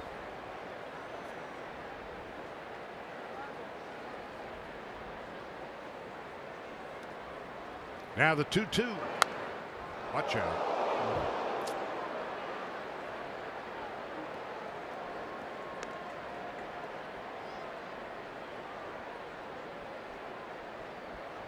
Dodger bullpen. Team ERA 293. Lowest in the league. And the batting average against the Dodger bullpen is just 223. Now the 2-2. Ozuna into left field for a base hit. Gutierrez cuts it off, and with a 5-run deficit, Ozuna wisely stays put. A leadoff single in the 6th. Ozuna with 2 of the 4 Marlin hits tonight. Kenta Maeda at Rancho tonight. 1 earned run, 6 hits in 4 innings, struck out 1, walked 2. He'll be back with the Dodgers later this week.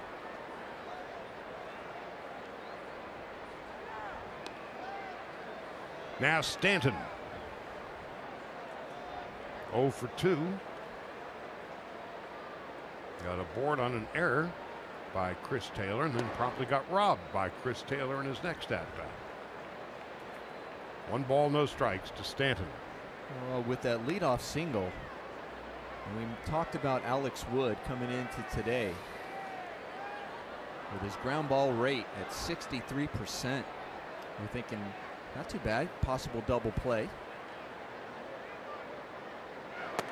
Well, he has 2 double plays so far in this game, and it's really hard to believe that those are his first 2 double plays he's induced this year. And you have a rate of 63% ground ball rate. You would think that'd be much higher. Stanton has bounced into 3 double plays this year, and now it's 3 balls and no strikes. The powerful Giancarlo Stanton with the equally powerful Justin Bour on deck. I mean, you got a couple of serious power forwards batting 4th and 5th for the Marlins. Taylor is going to take it himself. Speaking of which,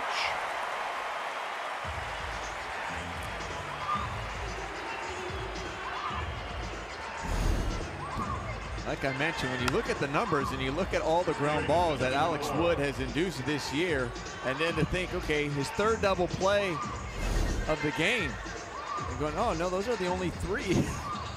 But then you also look at other numbers, such as him coming into the game ranking 4th as far as strikeouts per 9 innings. When you're averaging 12 per 9 innings, you're going, okay, well, even if there is a guy on, he's usually striking out the guys after that. only 1 outfield fly tonight off Wood. Dodgers 5-0 with 2 out and nobody on. Marlins hitting in the top of the 6th.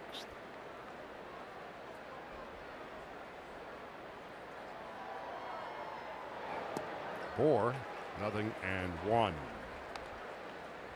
frankly, through the first 2 games, the Dodgers are playing like a team that's won 7 of 11, and the Marlins are playing like a team that's lost 9 of 11.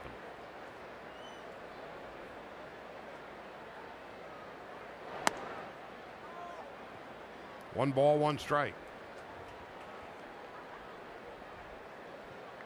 Well, when you're a team struggling, you're just waiting for bad stuff to happen. And there's Stanton up there and hit the ball well, but into a double play. And here's Taylor throwing out Bour. And another relatively easy inning for Alex Wood. No runs, 4 hits. That's all he's given up through 5½.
LA is brought to you by Nissan.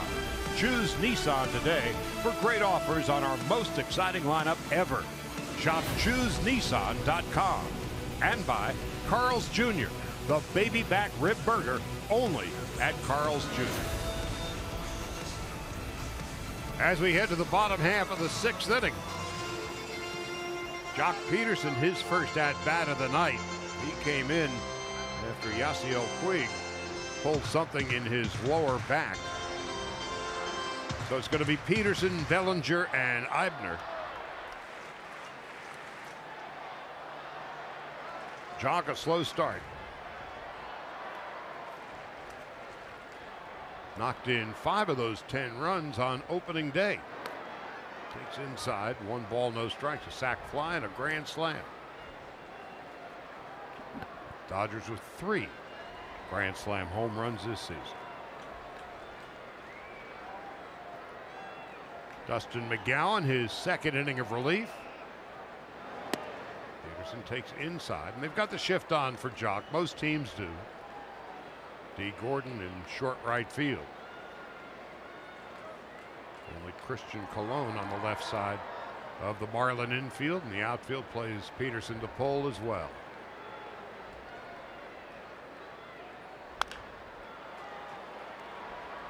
That's Riddle. He covers a lot of ground, the young shortstop. Peterson's thrown out, first out of the 6th.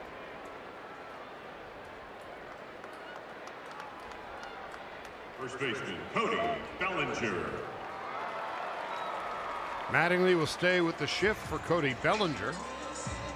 He'll slide to center and line to short.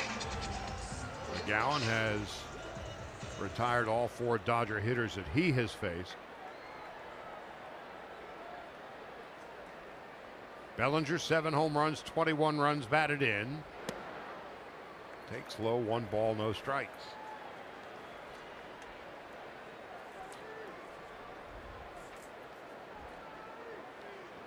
Bellinger, the 21 RBIs, 19 of them in May. Nobody has more runs batted in baseball this month than Bellinger, who grounds it right to Riddle.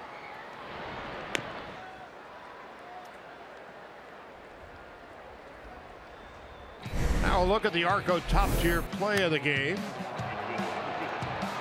Brett Eibner with a home run the other way. Eibner hit a home run 6 days ago at the big league level. Then he was promptly sent back, and then recalled today when Justin Turner went on the disabled list. So Eibner 1 for 2. Takes a strike.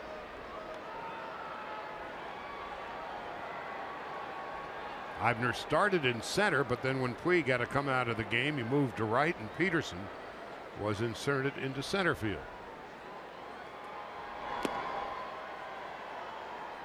1 ball, 1 strike.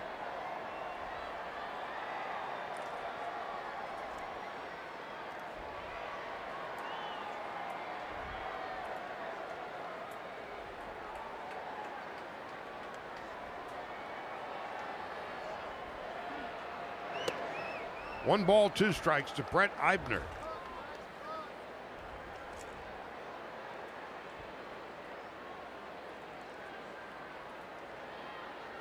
Dodgers picked him up in the middle of the winter from Oakland.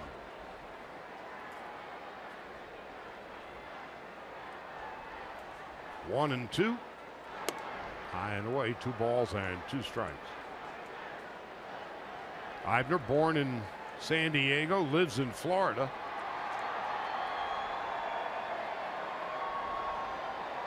And grew up in Texas.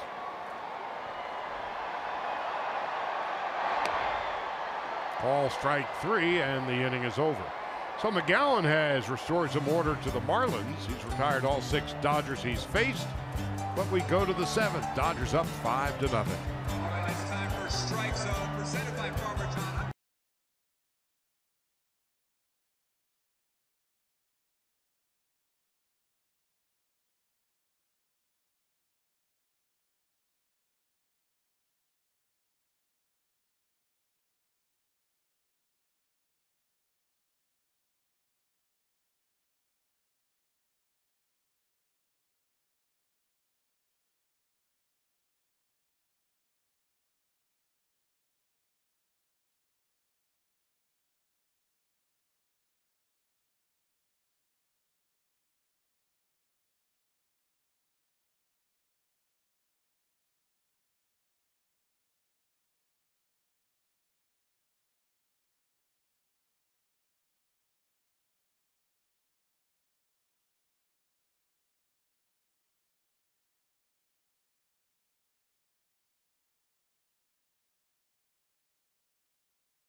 are going to take it slow-mo with Kona and have a look at Alex Wood. So far now has 19 innings pitched, his last 19 innings, and has not allowed a run. As the fastball, curveball, changeup, all of them working today, getting some swings and misses. Well, if Maggie May, certainly Alex Wood, and among left-handed pitchers this year, starters, Alex Wood up to the moment, his ERA is 1.94, the second lowest among Major League starting left-handed pitchers. Only Dallas Keuchel at 1.84 has a lower ERA than the National League Player of the Week, Alex Wood. JT Realmuto will lead it off. He's walked twice, and now he's bounced to short, and Seager will throw him out. One pitch, one out in the seventh.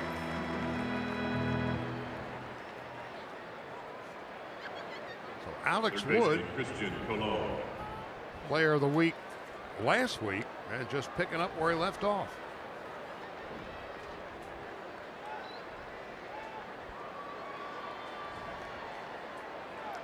Ever since he came up, Alex Wood has always had that funky delivery, which then raises the question again, what is he doing fundamentally different this year than what he has done in the past, where he has, at least in his last 3 starts, become one of the elite pitchers in this game? And another easy ground ball to short, and Seager will throw out Cologne. You want to keep warm during those chilly spring nights here at Dodger Stadium? Be the first 40,000 fans in attendance tomorrow night at 7:10 when the Dodgers host the Marlins again, and you can receive a Dodgers branded pullover courtesy of Coca-Cola.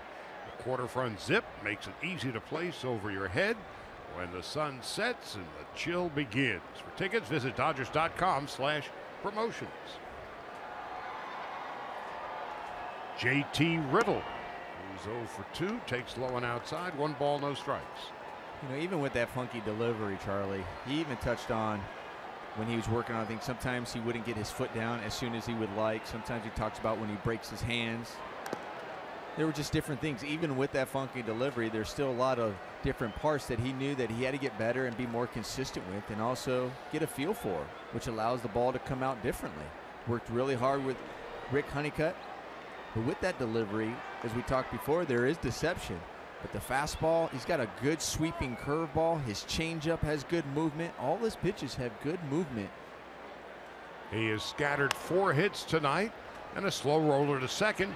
And another 1-2-3 inning for Alex Wood. Came into the game with 11 consecutive shutout innings. Adds 7 more to the ledger.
now for the game summary, brought to you by Morongo Casino. Got Chris Taylor, his second hit.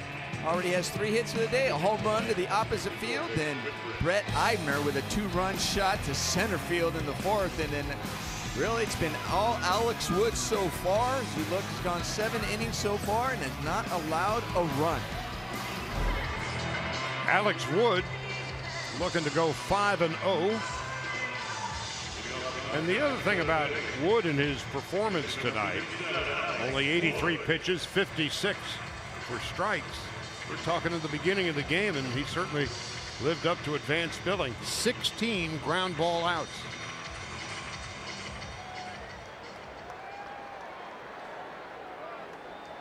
And the Marlins have had a grand total of 1 runner in scoring position. New pitcher for the Marlins, right-hander Nick Whitgren. Never faced the Dodgers before.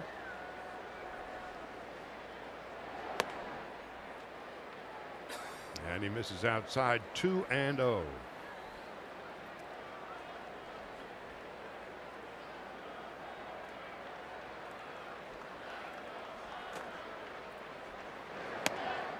There's a strike, 2-1 to Alex Wood, who struck out twice tonight against Justin Nicolino. The Marlins starter really struggled from beginning to end. And a ground ball to first, and Boers got an easy play.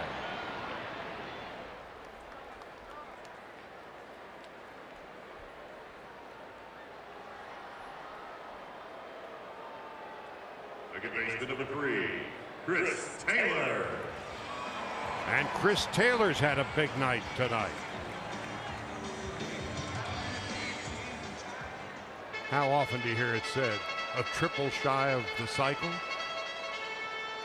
Oh, you hear it.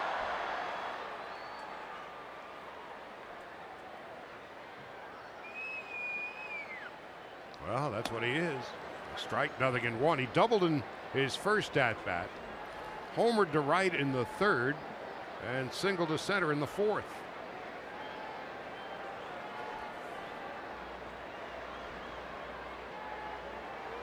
His first hit could have been a possible triple. He hit in the right spot, hit down the right field line. But leading off the game, nobody out, decided to say let's play it safe. No need to make the first out at 3rd base. Taylor's hitting .351, and he bloops it into short right field. And Stanton, fighting the lights all the way, is able to make the catch. Yeah, that's also a way to get a triple when you see your outfielder lose it in the lights and kind of misplay, get by him. Shortstop number 5, All the way to the wall. Seager. Stanton. Oof. That's a helpless feeling as a position player. Ball in the sun or ball in the lights. You think you have a beat on it and you can't see it. You know it's a play you should make, and then you're also hoping it doesn't hit you. Seager takes high and away, 1 ball and no strikes. Dodgers with a comfortable 5-0 lead. Seager tonight is 2 for 3. So Taylor 3 for 4, Seager 2 for 3. 5 of the 7 Dodger hits from the first 2 batters in the lineup.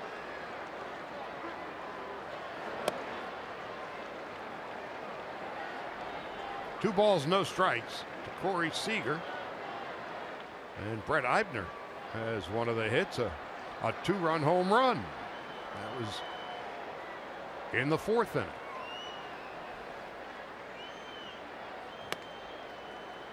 Three balls, no strikes.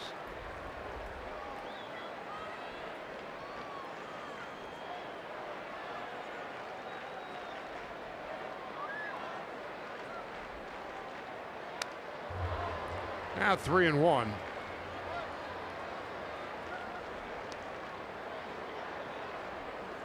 Nick Whitgren was born in Torrance and went to school at Purdue.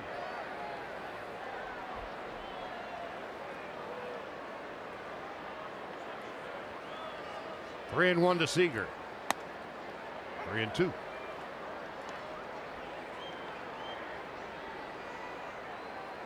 Whitgren is the third Marlin pitcher of the night.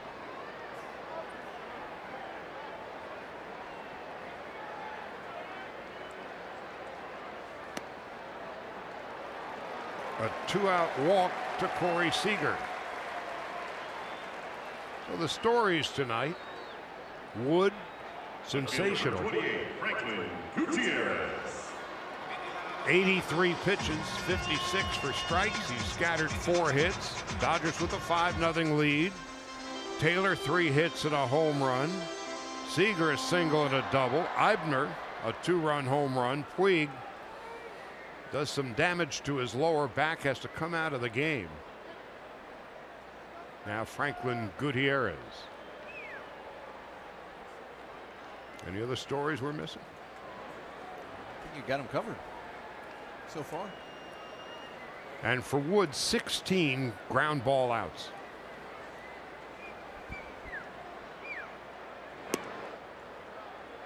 One ball, no strikes to Franklin Gutierrez.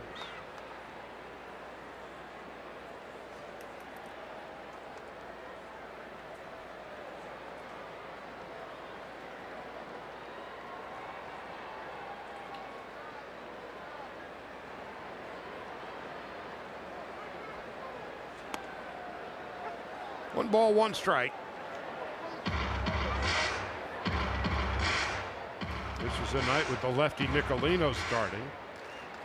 And Adrian Gonzalez, a day off the disabled list, was given a night of rest. So to Chase Utley. Jock Peterson was watching until Puig and his back issue, and Grandal on the bench. Swing and a miss, 1-2. And Jock came in to replace Puig. We have had no report on Puig and his back. On a check swing.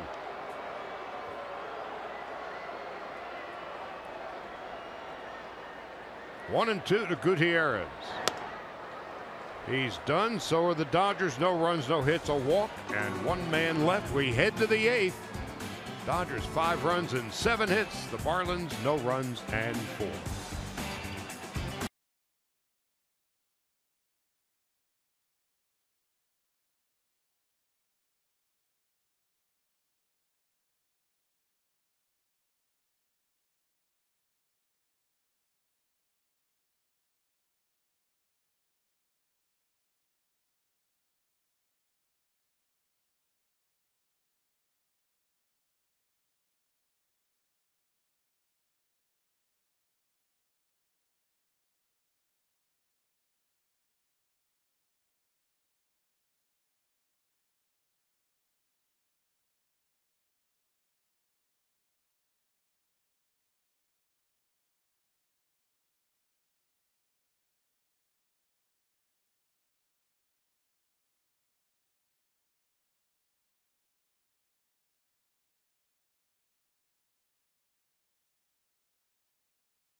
Dodger calendar brought to you by 76. We'll be back with you tomorrow night at 7 and wrap up Sunday afternoon on SNLA and KTLA.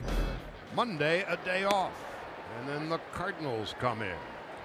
Alex Wood, no balls and 1 strike to Tyler Moore pinch hitting. Dodgers 5 runs, 7 hits. The Marlins no runs and 4 base hits. And it's 1-1. The longest outing for Wood this year was his last one when he went 6. So this is his first steps into the 8th inning this season. And he's quickly ahead of Tyler Moore, 1-2. Tonight he has struck out 4 and walked 2.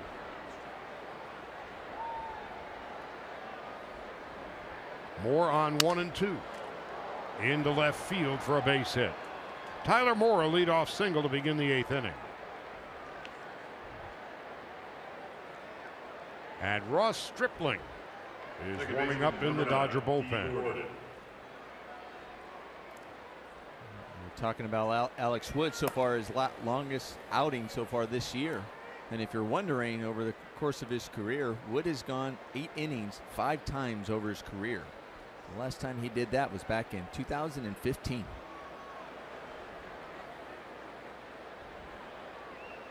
D. Gordon takes low and outside. 1 ball, no strikes. Interesting with Stripling warming in the bullpen. It was really down to Stripling and Wood. Who would be that last starter or swing man? Both were almost assured of a spot on the roster. A.J. Ramos is warming up in the Marlin bullpen. There he is.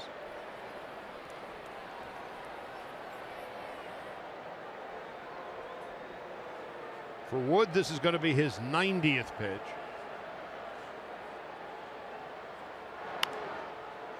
Two and 1 to D. Gordon.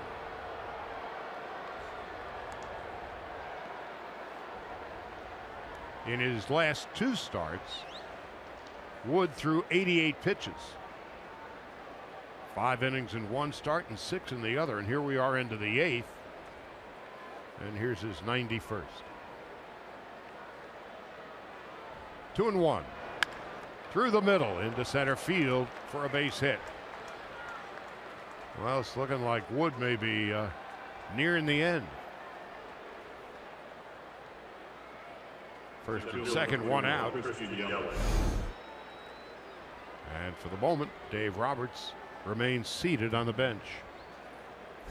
Dave Roberts is going, okay, there's lefty on lefty, and also we've seen Alex Wood already get 3 double plays so far in this game. You know, gets a lot of ground balls as well. After Yelich, Ozuna and Stanton right-handed batters. Strike. 0-1 to Christian Yelich. 0 for 3 tonight. Out of Westlake.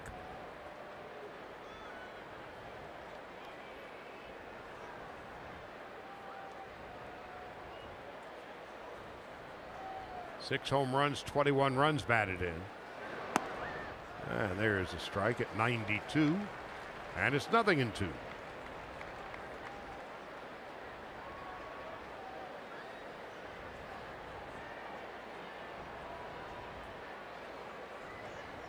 Dodgers this year, when leading after 7, are 21 and 3.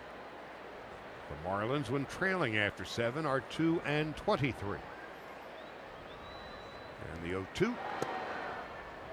1 ball, 2 strikes to Yelich.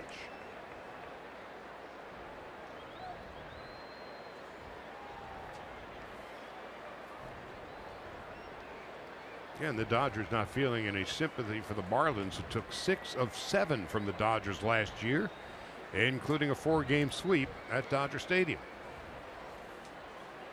On 1 and 2.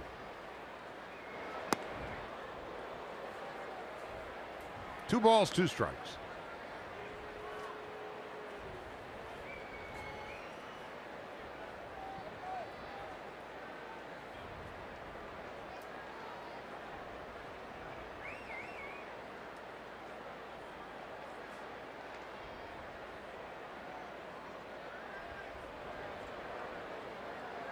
Wood at 96 pitches. This is a season high.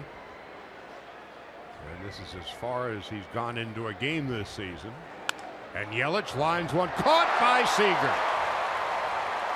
Ain't it great to be 6'5"?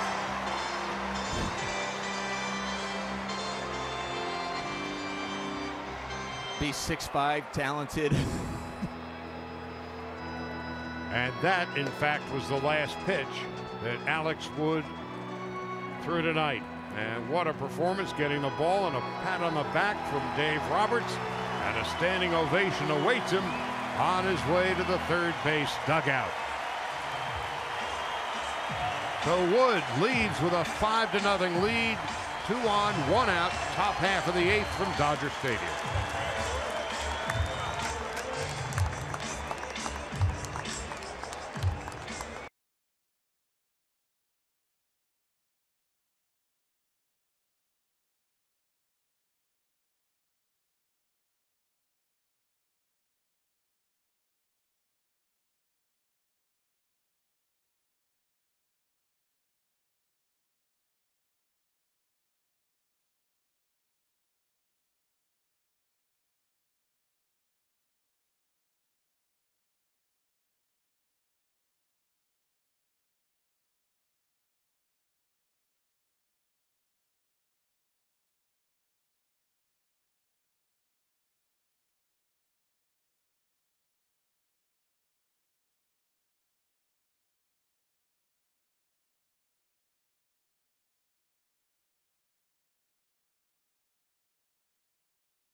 Cubs are in town. The NLCS rematch against the Cubbies will be the 2016 World Champions' only visit of the season to Dodger Stadium. For tickets, visit Dodgers.com/tickets. Well, Alex Wood getting better and better as the year goes on. A season-high 7 1/3 innings, a season-high 96 pitches. 4 strikeouts, 2 walks, and if the Dodger bullpen, which statistically has been the best in the National League this year, if they hold up their end of the bargain, Wood will be a career-high 5-0. Here's Ross Stripling, his 13th appearance, facing Marcell Ozuna. Takes high and away, 1 ball and no strikes.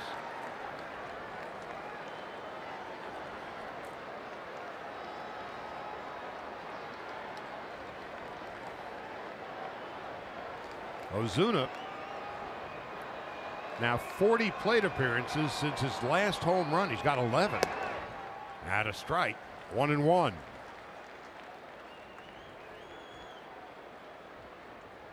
He hasn't had an RBI in the last 11 days.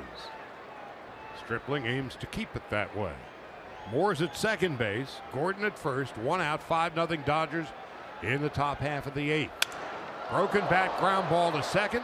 There's 1 and 2. That was easy. And a bat broken. No runs, 2 hits, 1 left. We go to the bottom of the 8th.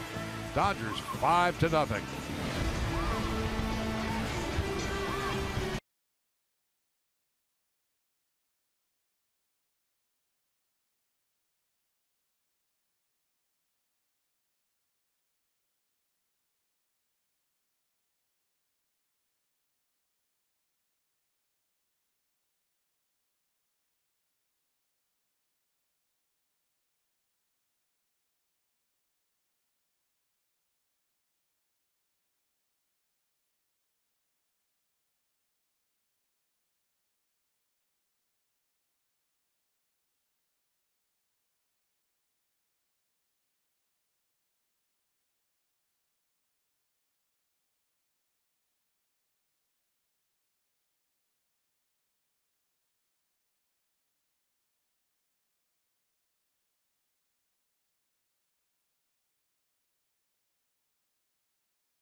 Sportsnet postgame presented by Nissan.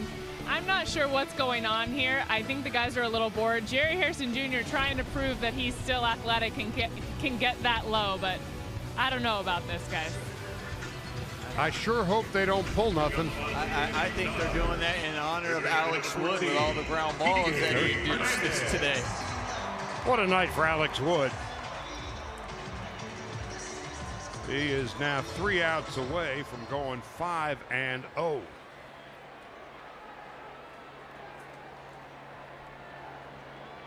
Perched on the railing next to Andre Ethier, and here's Kike Hernandez leading it off against A.J. Ramos, who is the Marlins closer, but he needs work. His 15th appearance. Opponent's hitting just .213 against him.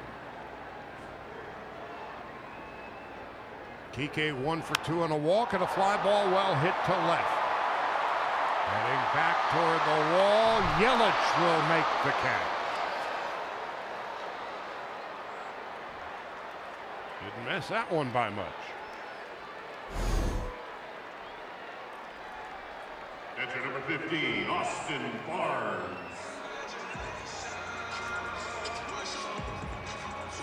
Austin Barnes 0 for 3 stepping in.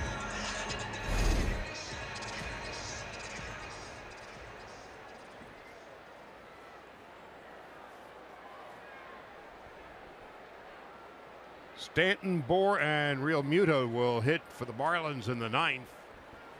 And it looks like Stripling's going to pitch that one too. 1 ball, no strikes to Barnes.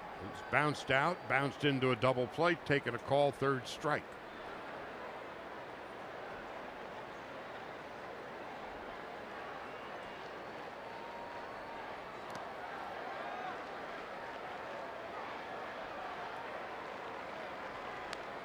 Two balls and no strikes.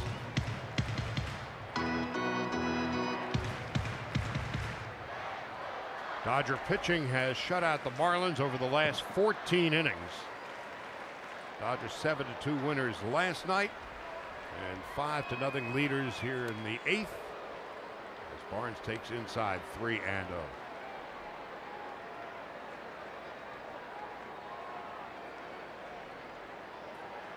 Peterson on deck, and Urias pitches tomorrow night at 7:10. A 4-pitch walk to Austin Barnes.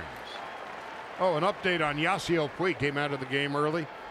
Lower and mid back tightness. He checked his swing, and there was a delayed reaction. He would then eventually work out a walk, and then he got to first base, and Dave Roberts and Nate Lucera, the trainer, they didn't like the looks of it. They came out. He stayed in the game until the end of the inning, and then when the top of the 4th rolled around, it was Peterson who came in to replace Puig because of that. Now Jock 1 out, 1 on. Takes a strike, 0-1. Well, let's just hope that all it is just that back tightness, and maybe he just felt a spasm at that moment, and it was wise, and it was a good thing that they were able to get that 5-run lead. So Dave Roberts feeling comfortable to take him out to make sure, and hopefully, going to go out of play. And hopefully for the Dodgers and all Dodger fans, it doesn't escalate into something worse. You know, again, always hasten to say that I flunked biology in high school, flunked biology in college, and if there was biology in elementary school, I would have flunked it there. But it just, in this day and age, a lower back tightness sounds a whole lot better than a oblique tightness. Yes. So, most definitely. 1 ball, 2 strikes.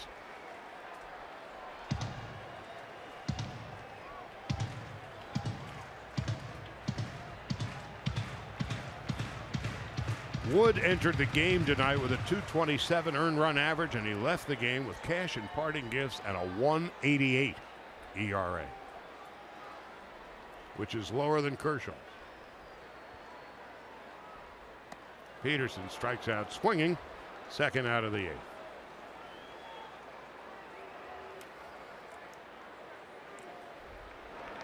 First baseman number 35, Cody Bellinger. Bellinger is 0 for 3.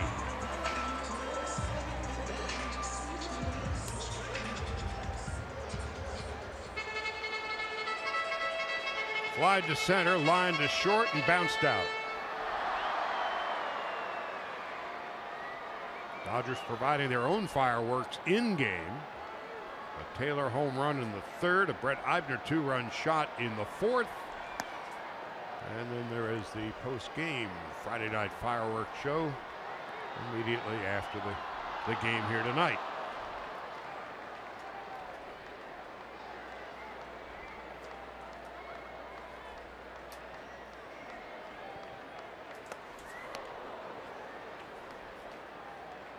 One ball, one strike. If it seems like the Dodgers have turned a few double plays tonight, well, they have 4, and it's the most in a game by the Dodgers since September of 2013. It's almost 4 years since 4 DPs in a game. And Seager's been right in the middle of them. And there's a long shot to center, and Cody Bellinger's gone the other way. A 2-run home run.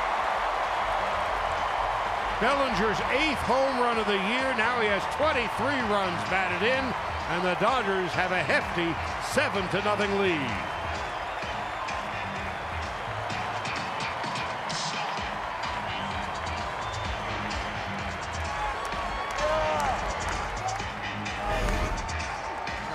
Talking earlier about Chris Taylor going the other way with his home run, and when you feel like you can have power to the opposite field, how much confidence you have when you step into the plate. Well, Cody Bellinger in his young major league career has shown us that he has power to all fields and how comfortable he does look at the plate. He continues to impress and have an impact for this Dodger ball club. Did you see that catch, by the way? Brett Eibner just got hit.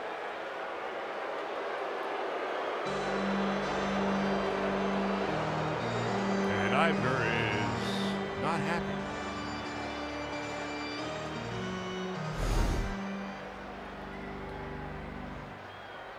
In the ribs.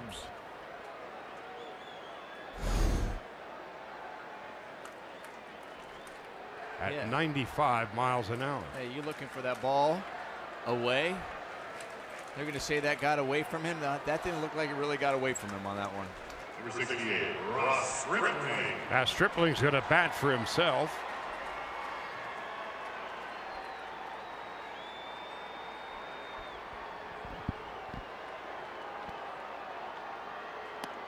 And players have long memories. Well, a lot of times, especially after just seeing that home run. Eibner also had a home run in this game.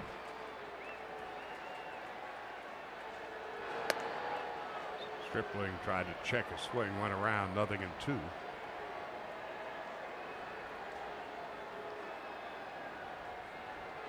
Dodgers in a cakewalk now. It's 7-0. In the dirt.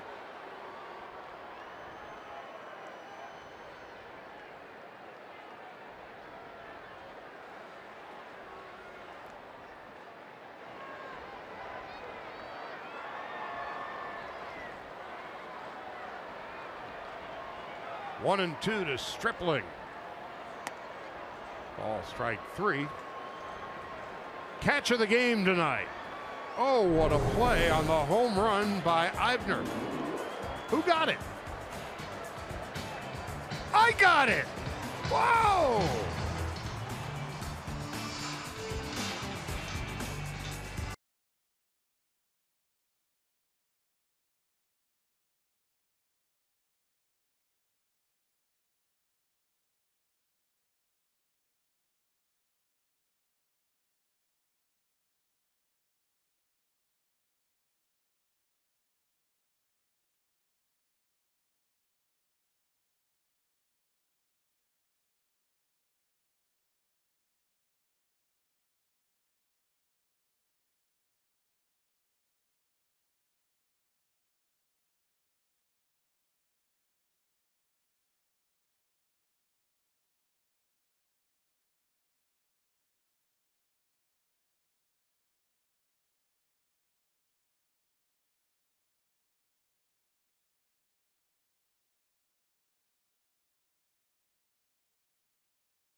Dodger Baseball on Sportsnet LA is brought to you by BMW. See a Southern California BMW Center today for exceptional offers or visit SoCalBMW.com. And by Jersey Mike's, a sub above.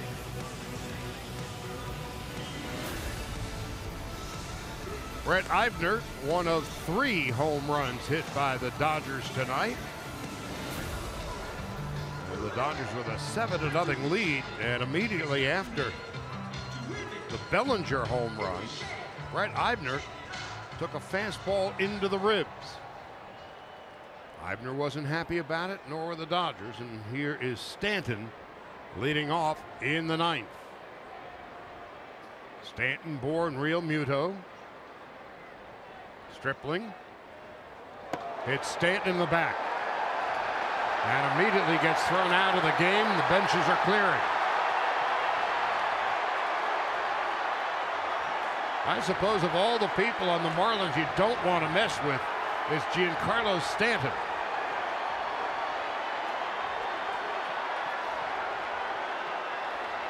The bullpen's empty. And there's a scrum going on in there. Mattingly's in the middle of it. Bob Guerin and Don Mattingly screaming at one another. That's Freddie Gonzalez and Kenley Jansen.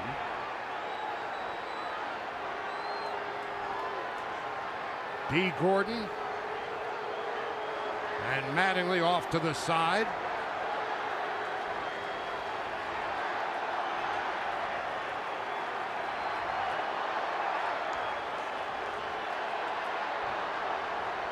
Andre Ethier is out there, and he's on the 60-day DL.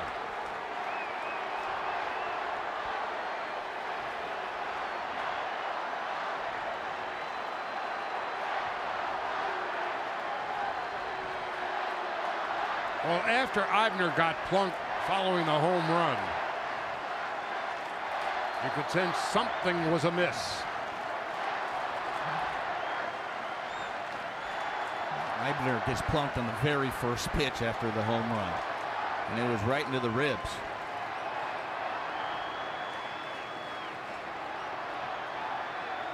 Stripling immediately thrown out of the game. The teams separate and go back to their respective dugouts.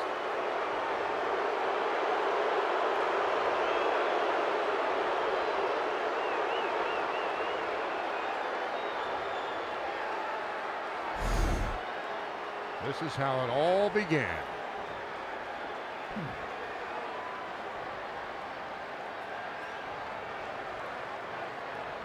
Carlos Torres, the home plate umpire, immediately ejected Stripling.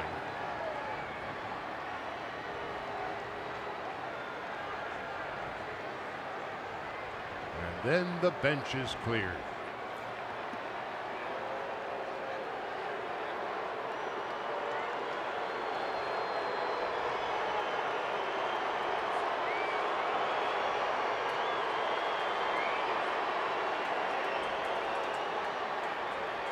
Remember, Eibner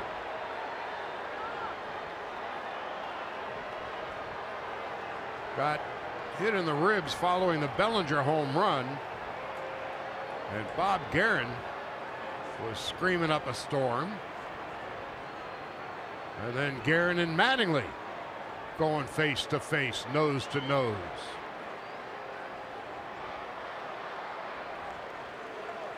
No punches thrown, but that was a major league scrum.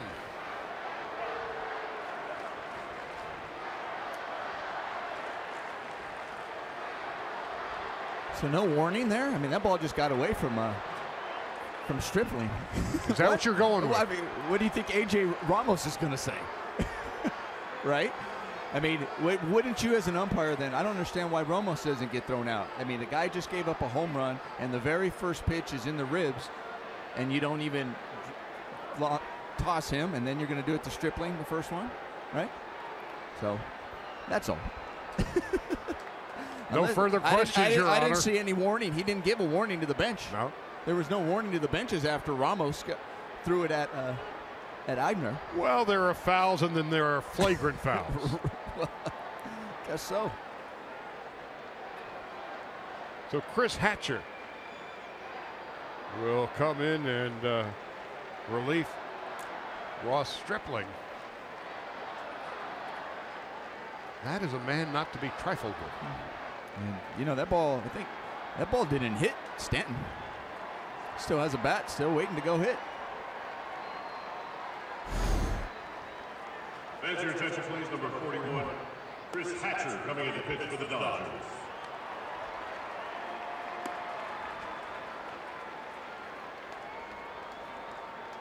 So now Hatcher has some time to warm up.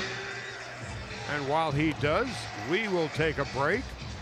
And Giancarlo Stanton is not a happy camper.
After Stripling was ejected, he threw behind Stanton. At first it looked like it may have tipped off Stanton's back.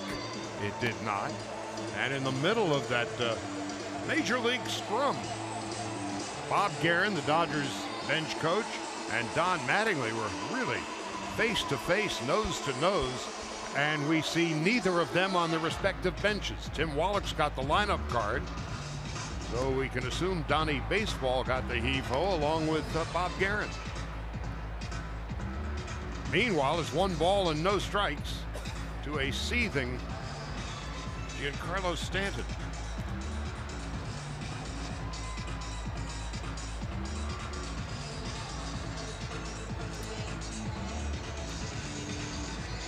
So Hatcher getting as much time as he needs. And getting ready to make his 15th appearance.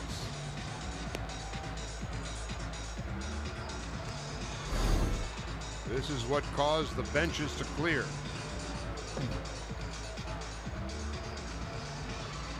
And then immediately you see home plate umpire Torres tossing Ross Stripling, and this is probably why then you can see Don Mattingly and Bob Guerin there.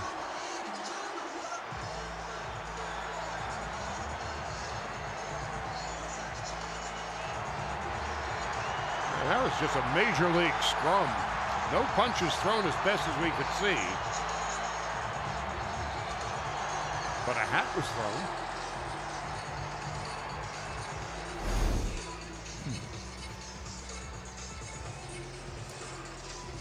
A.J. Ellis. Little Frankie Menechino next to him. Menechino's not a guy to be trifled with. He may be 5'8" and about 215. And a tough guy from Staten Island. And there's Ramos there. And, you know, you toss Ross Stripling. Torres got a feel for the game. You can't tell me Ramos wasn't throwing at Eibner there. He could have done something right there. He had, you know, if it's intent, that he feels intent, because that's what, there was no warning. He obviously threw Ross Stripling for the intent and threw him out. He could have done that to Ramos as well. So Hatcher will inherit a 1-ball, no strike count to Stanton. Fireworks show started a little early tonight.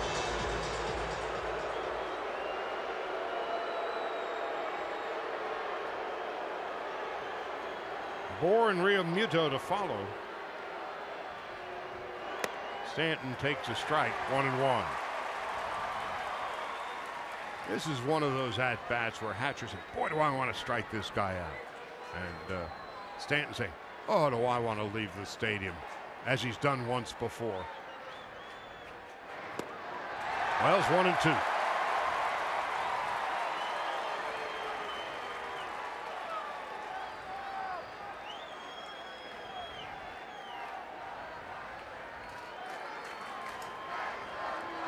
Stanton 11 home runs, 27 runs batted in. The 1-2 swung on and missed, strike 3.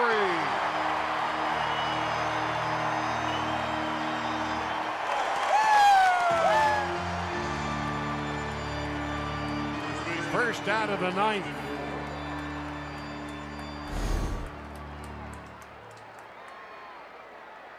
Chris Hatcher doing a great job coming in here and just going after him with that fastball in the upper part, especially when you know Stanton is in that swing mode. You know how far he wants to hit it with the anger.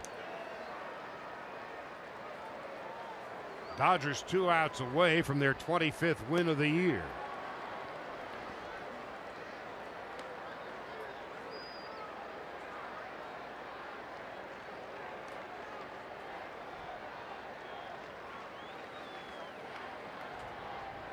And would equal a 7-game over 500 perch. They've been 7 over once this year.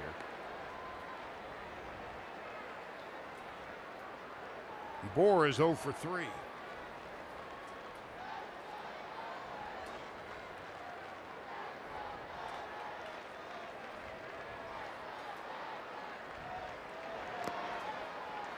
Two balls and a strike to Justin Bohr.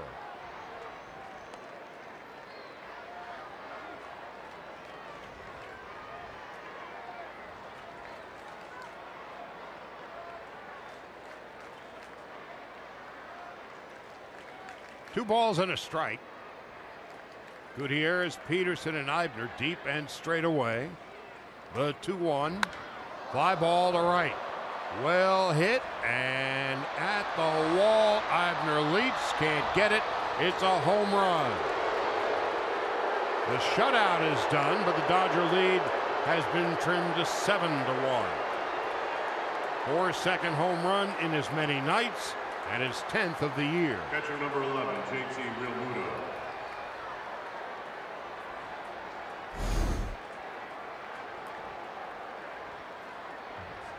We said coming in to this series, the middle of this Marlins lineup has an awful lot of power when you look in Ozuna, Stanton, and Bohr.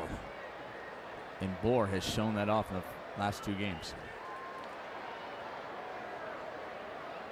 1 out, 1 in the 9th inning. There's a line drive into left field for a base hit. Realmuto a single. 1 for 2 and 2 walks tonight. Baseman number 10, Christian below. So Hatcher reared back and fired it as hard as he could and would strike out Giancarlo Stanton swinging. But then Bohr hit the home run and Realmuto lines a single to left.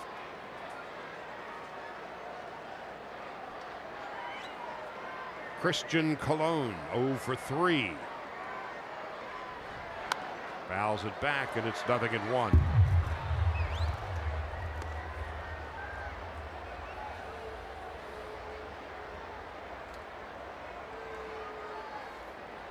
Tomorrow night at 7, first pitch 7:10. Dan Straley and Julio Urias.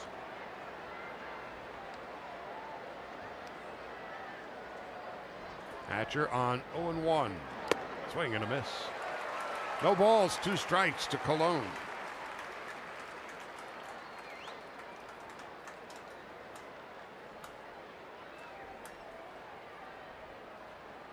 JT Riddle is on deck.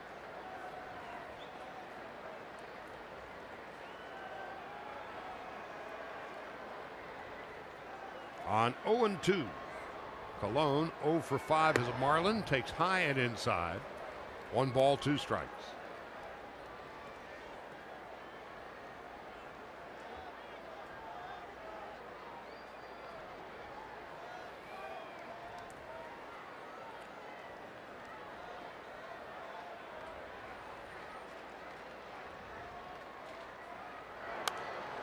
Foul back just to our left.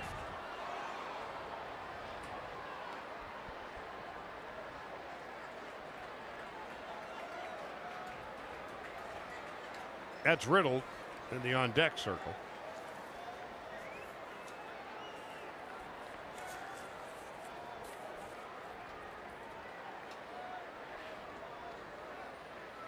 Dodgers with a run in the first, 3 in the third, 2 in the fourth, and 2 in the eighth. Lead it 7-1. And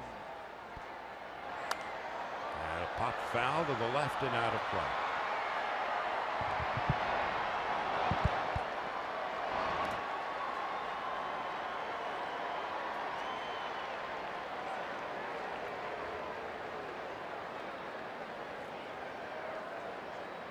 Last year, the Marlins had their way with the Dodgers, winning 6 out of 7 and sweeping the Dodgers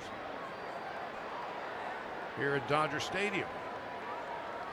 And the Dodgers gaining a measure of revenge with a 7-2 win last night, leading it 7-1 with 1 out in the 9th tonight. 2-2.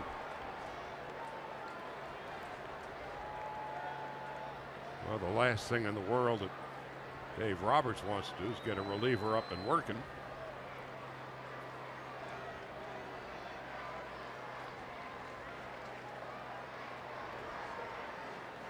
The 2-2 is low and outside, 3-2. Cody Bellinger, who hit the home run in the 8th inning, became the fastest Dodger in history to reach 8 home runs to begin his career in 23 games.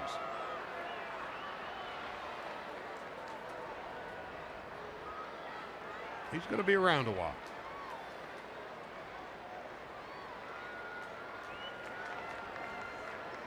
Corey and Cody, the CNC boys. The 3-2. Line drive. Past a diving Kike Hernandez into the left field corner. And Colon arrives at second base. And after the dramatic strikeout of Stanton, 3 hard hit balls thrown by Hatcher.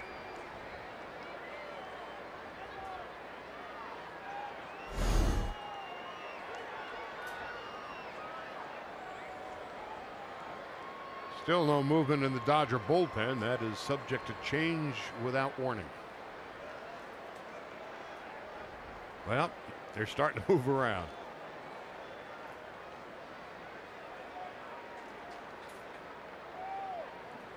JT Riddle second and third with a fly ball to center field straight away. Retreating is Jock Peterson. He'll make the catch.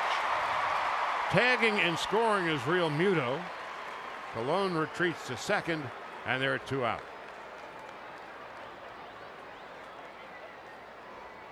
Pitch hitter number 32, Derek Dietrich. Derek Dietrich is going to pinch hit.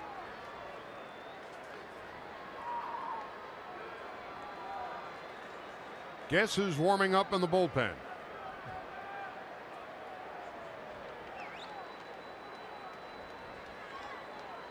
That guy.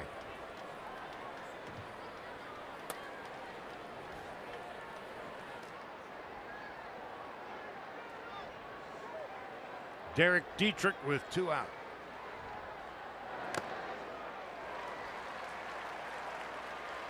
No balls and a strike to Dietrich.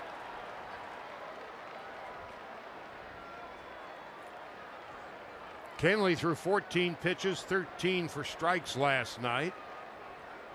Faced 4 batters, struck them all out, and of course had the immaculate 9th inning. 9 pitches, 9 strikes, game over.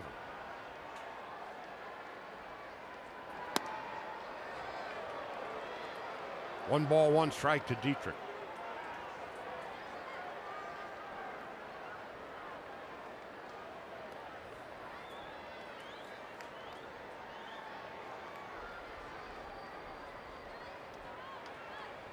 (7-2) the final last night. It's 7-2 Dodgers with 2 out in the 9th tonight. 2-1.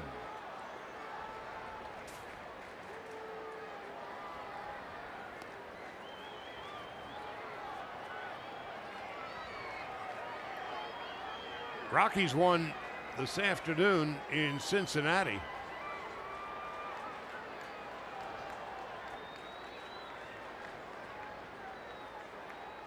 So the Dodgers likely to finish the night still 2 behind the Rocks. Dietrich on 2-1. It's now 2 balls, 2 strikes, and the Dodgers are an out away.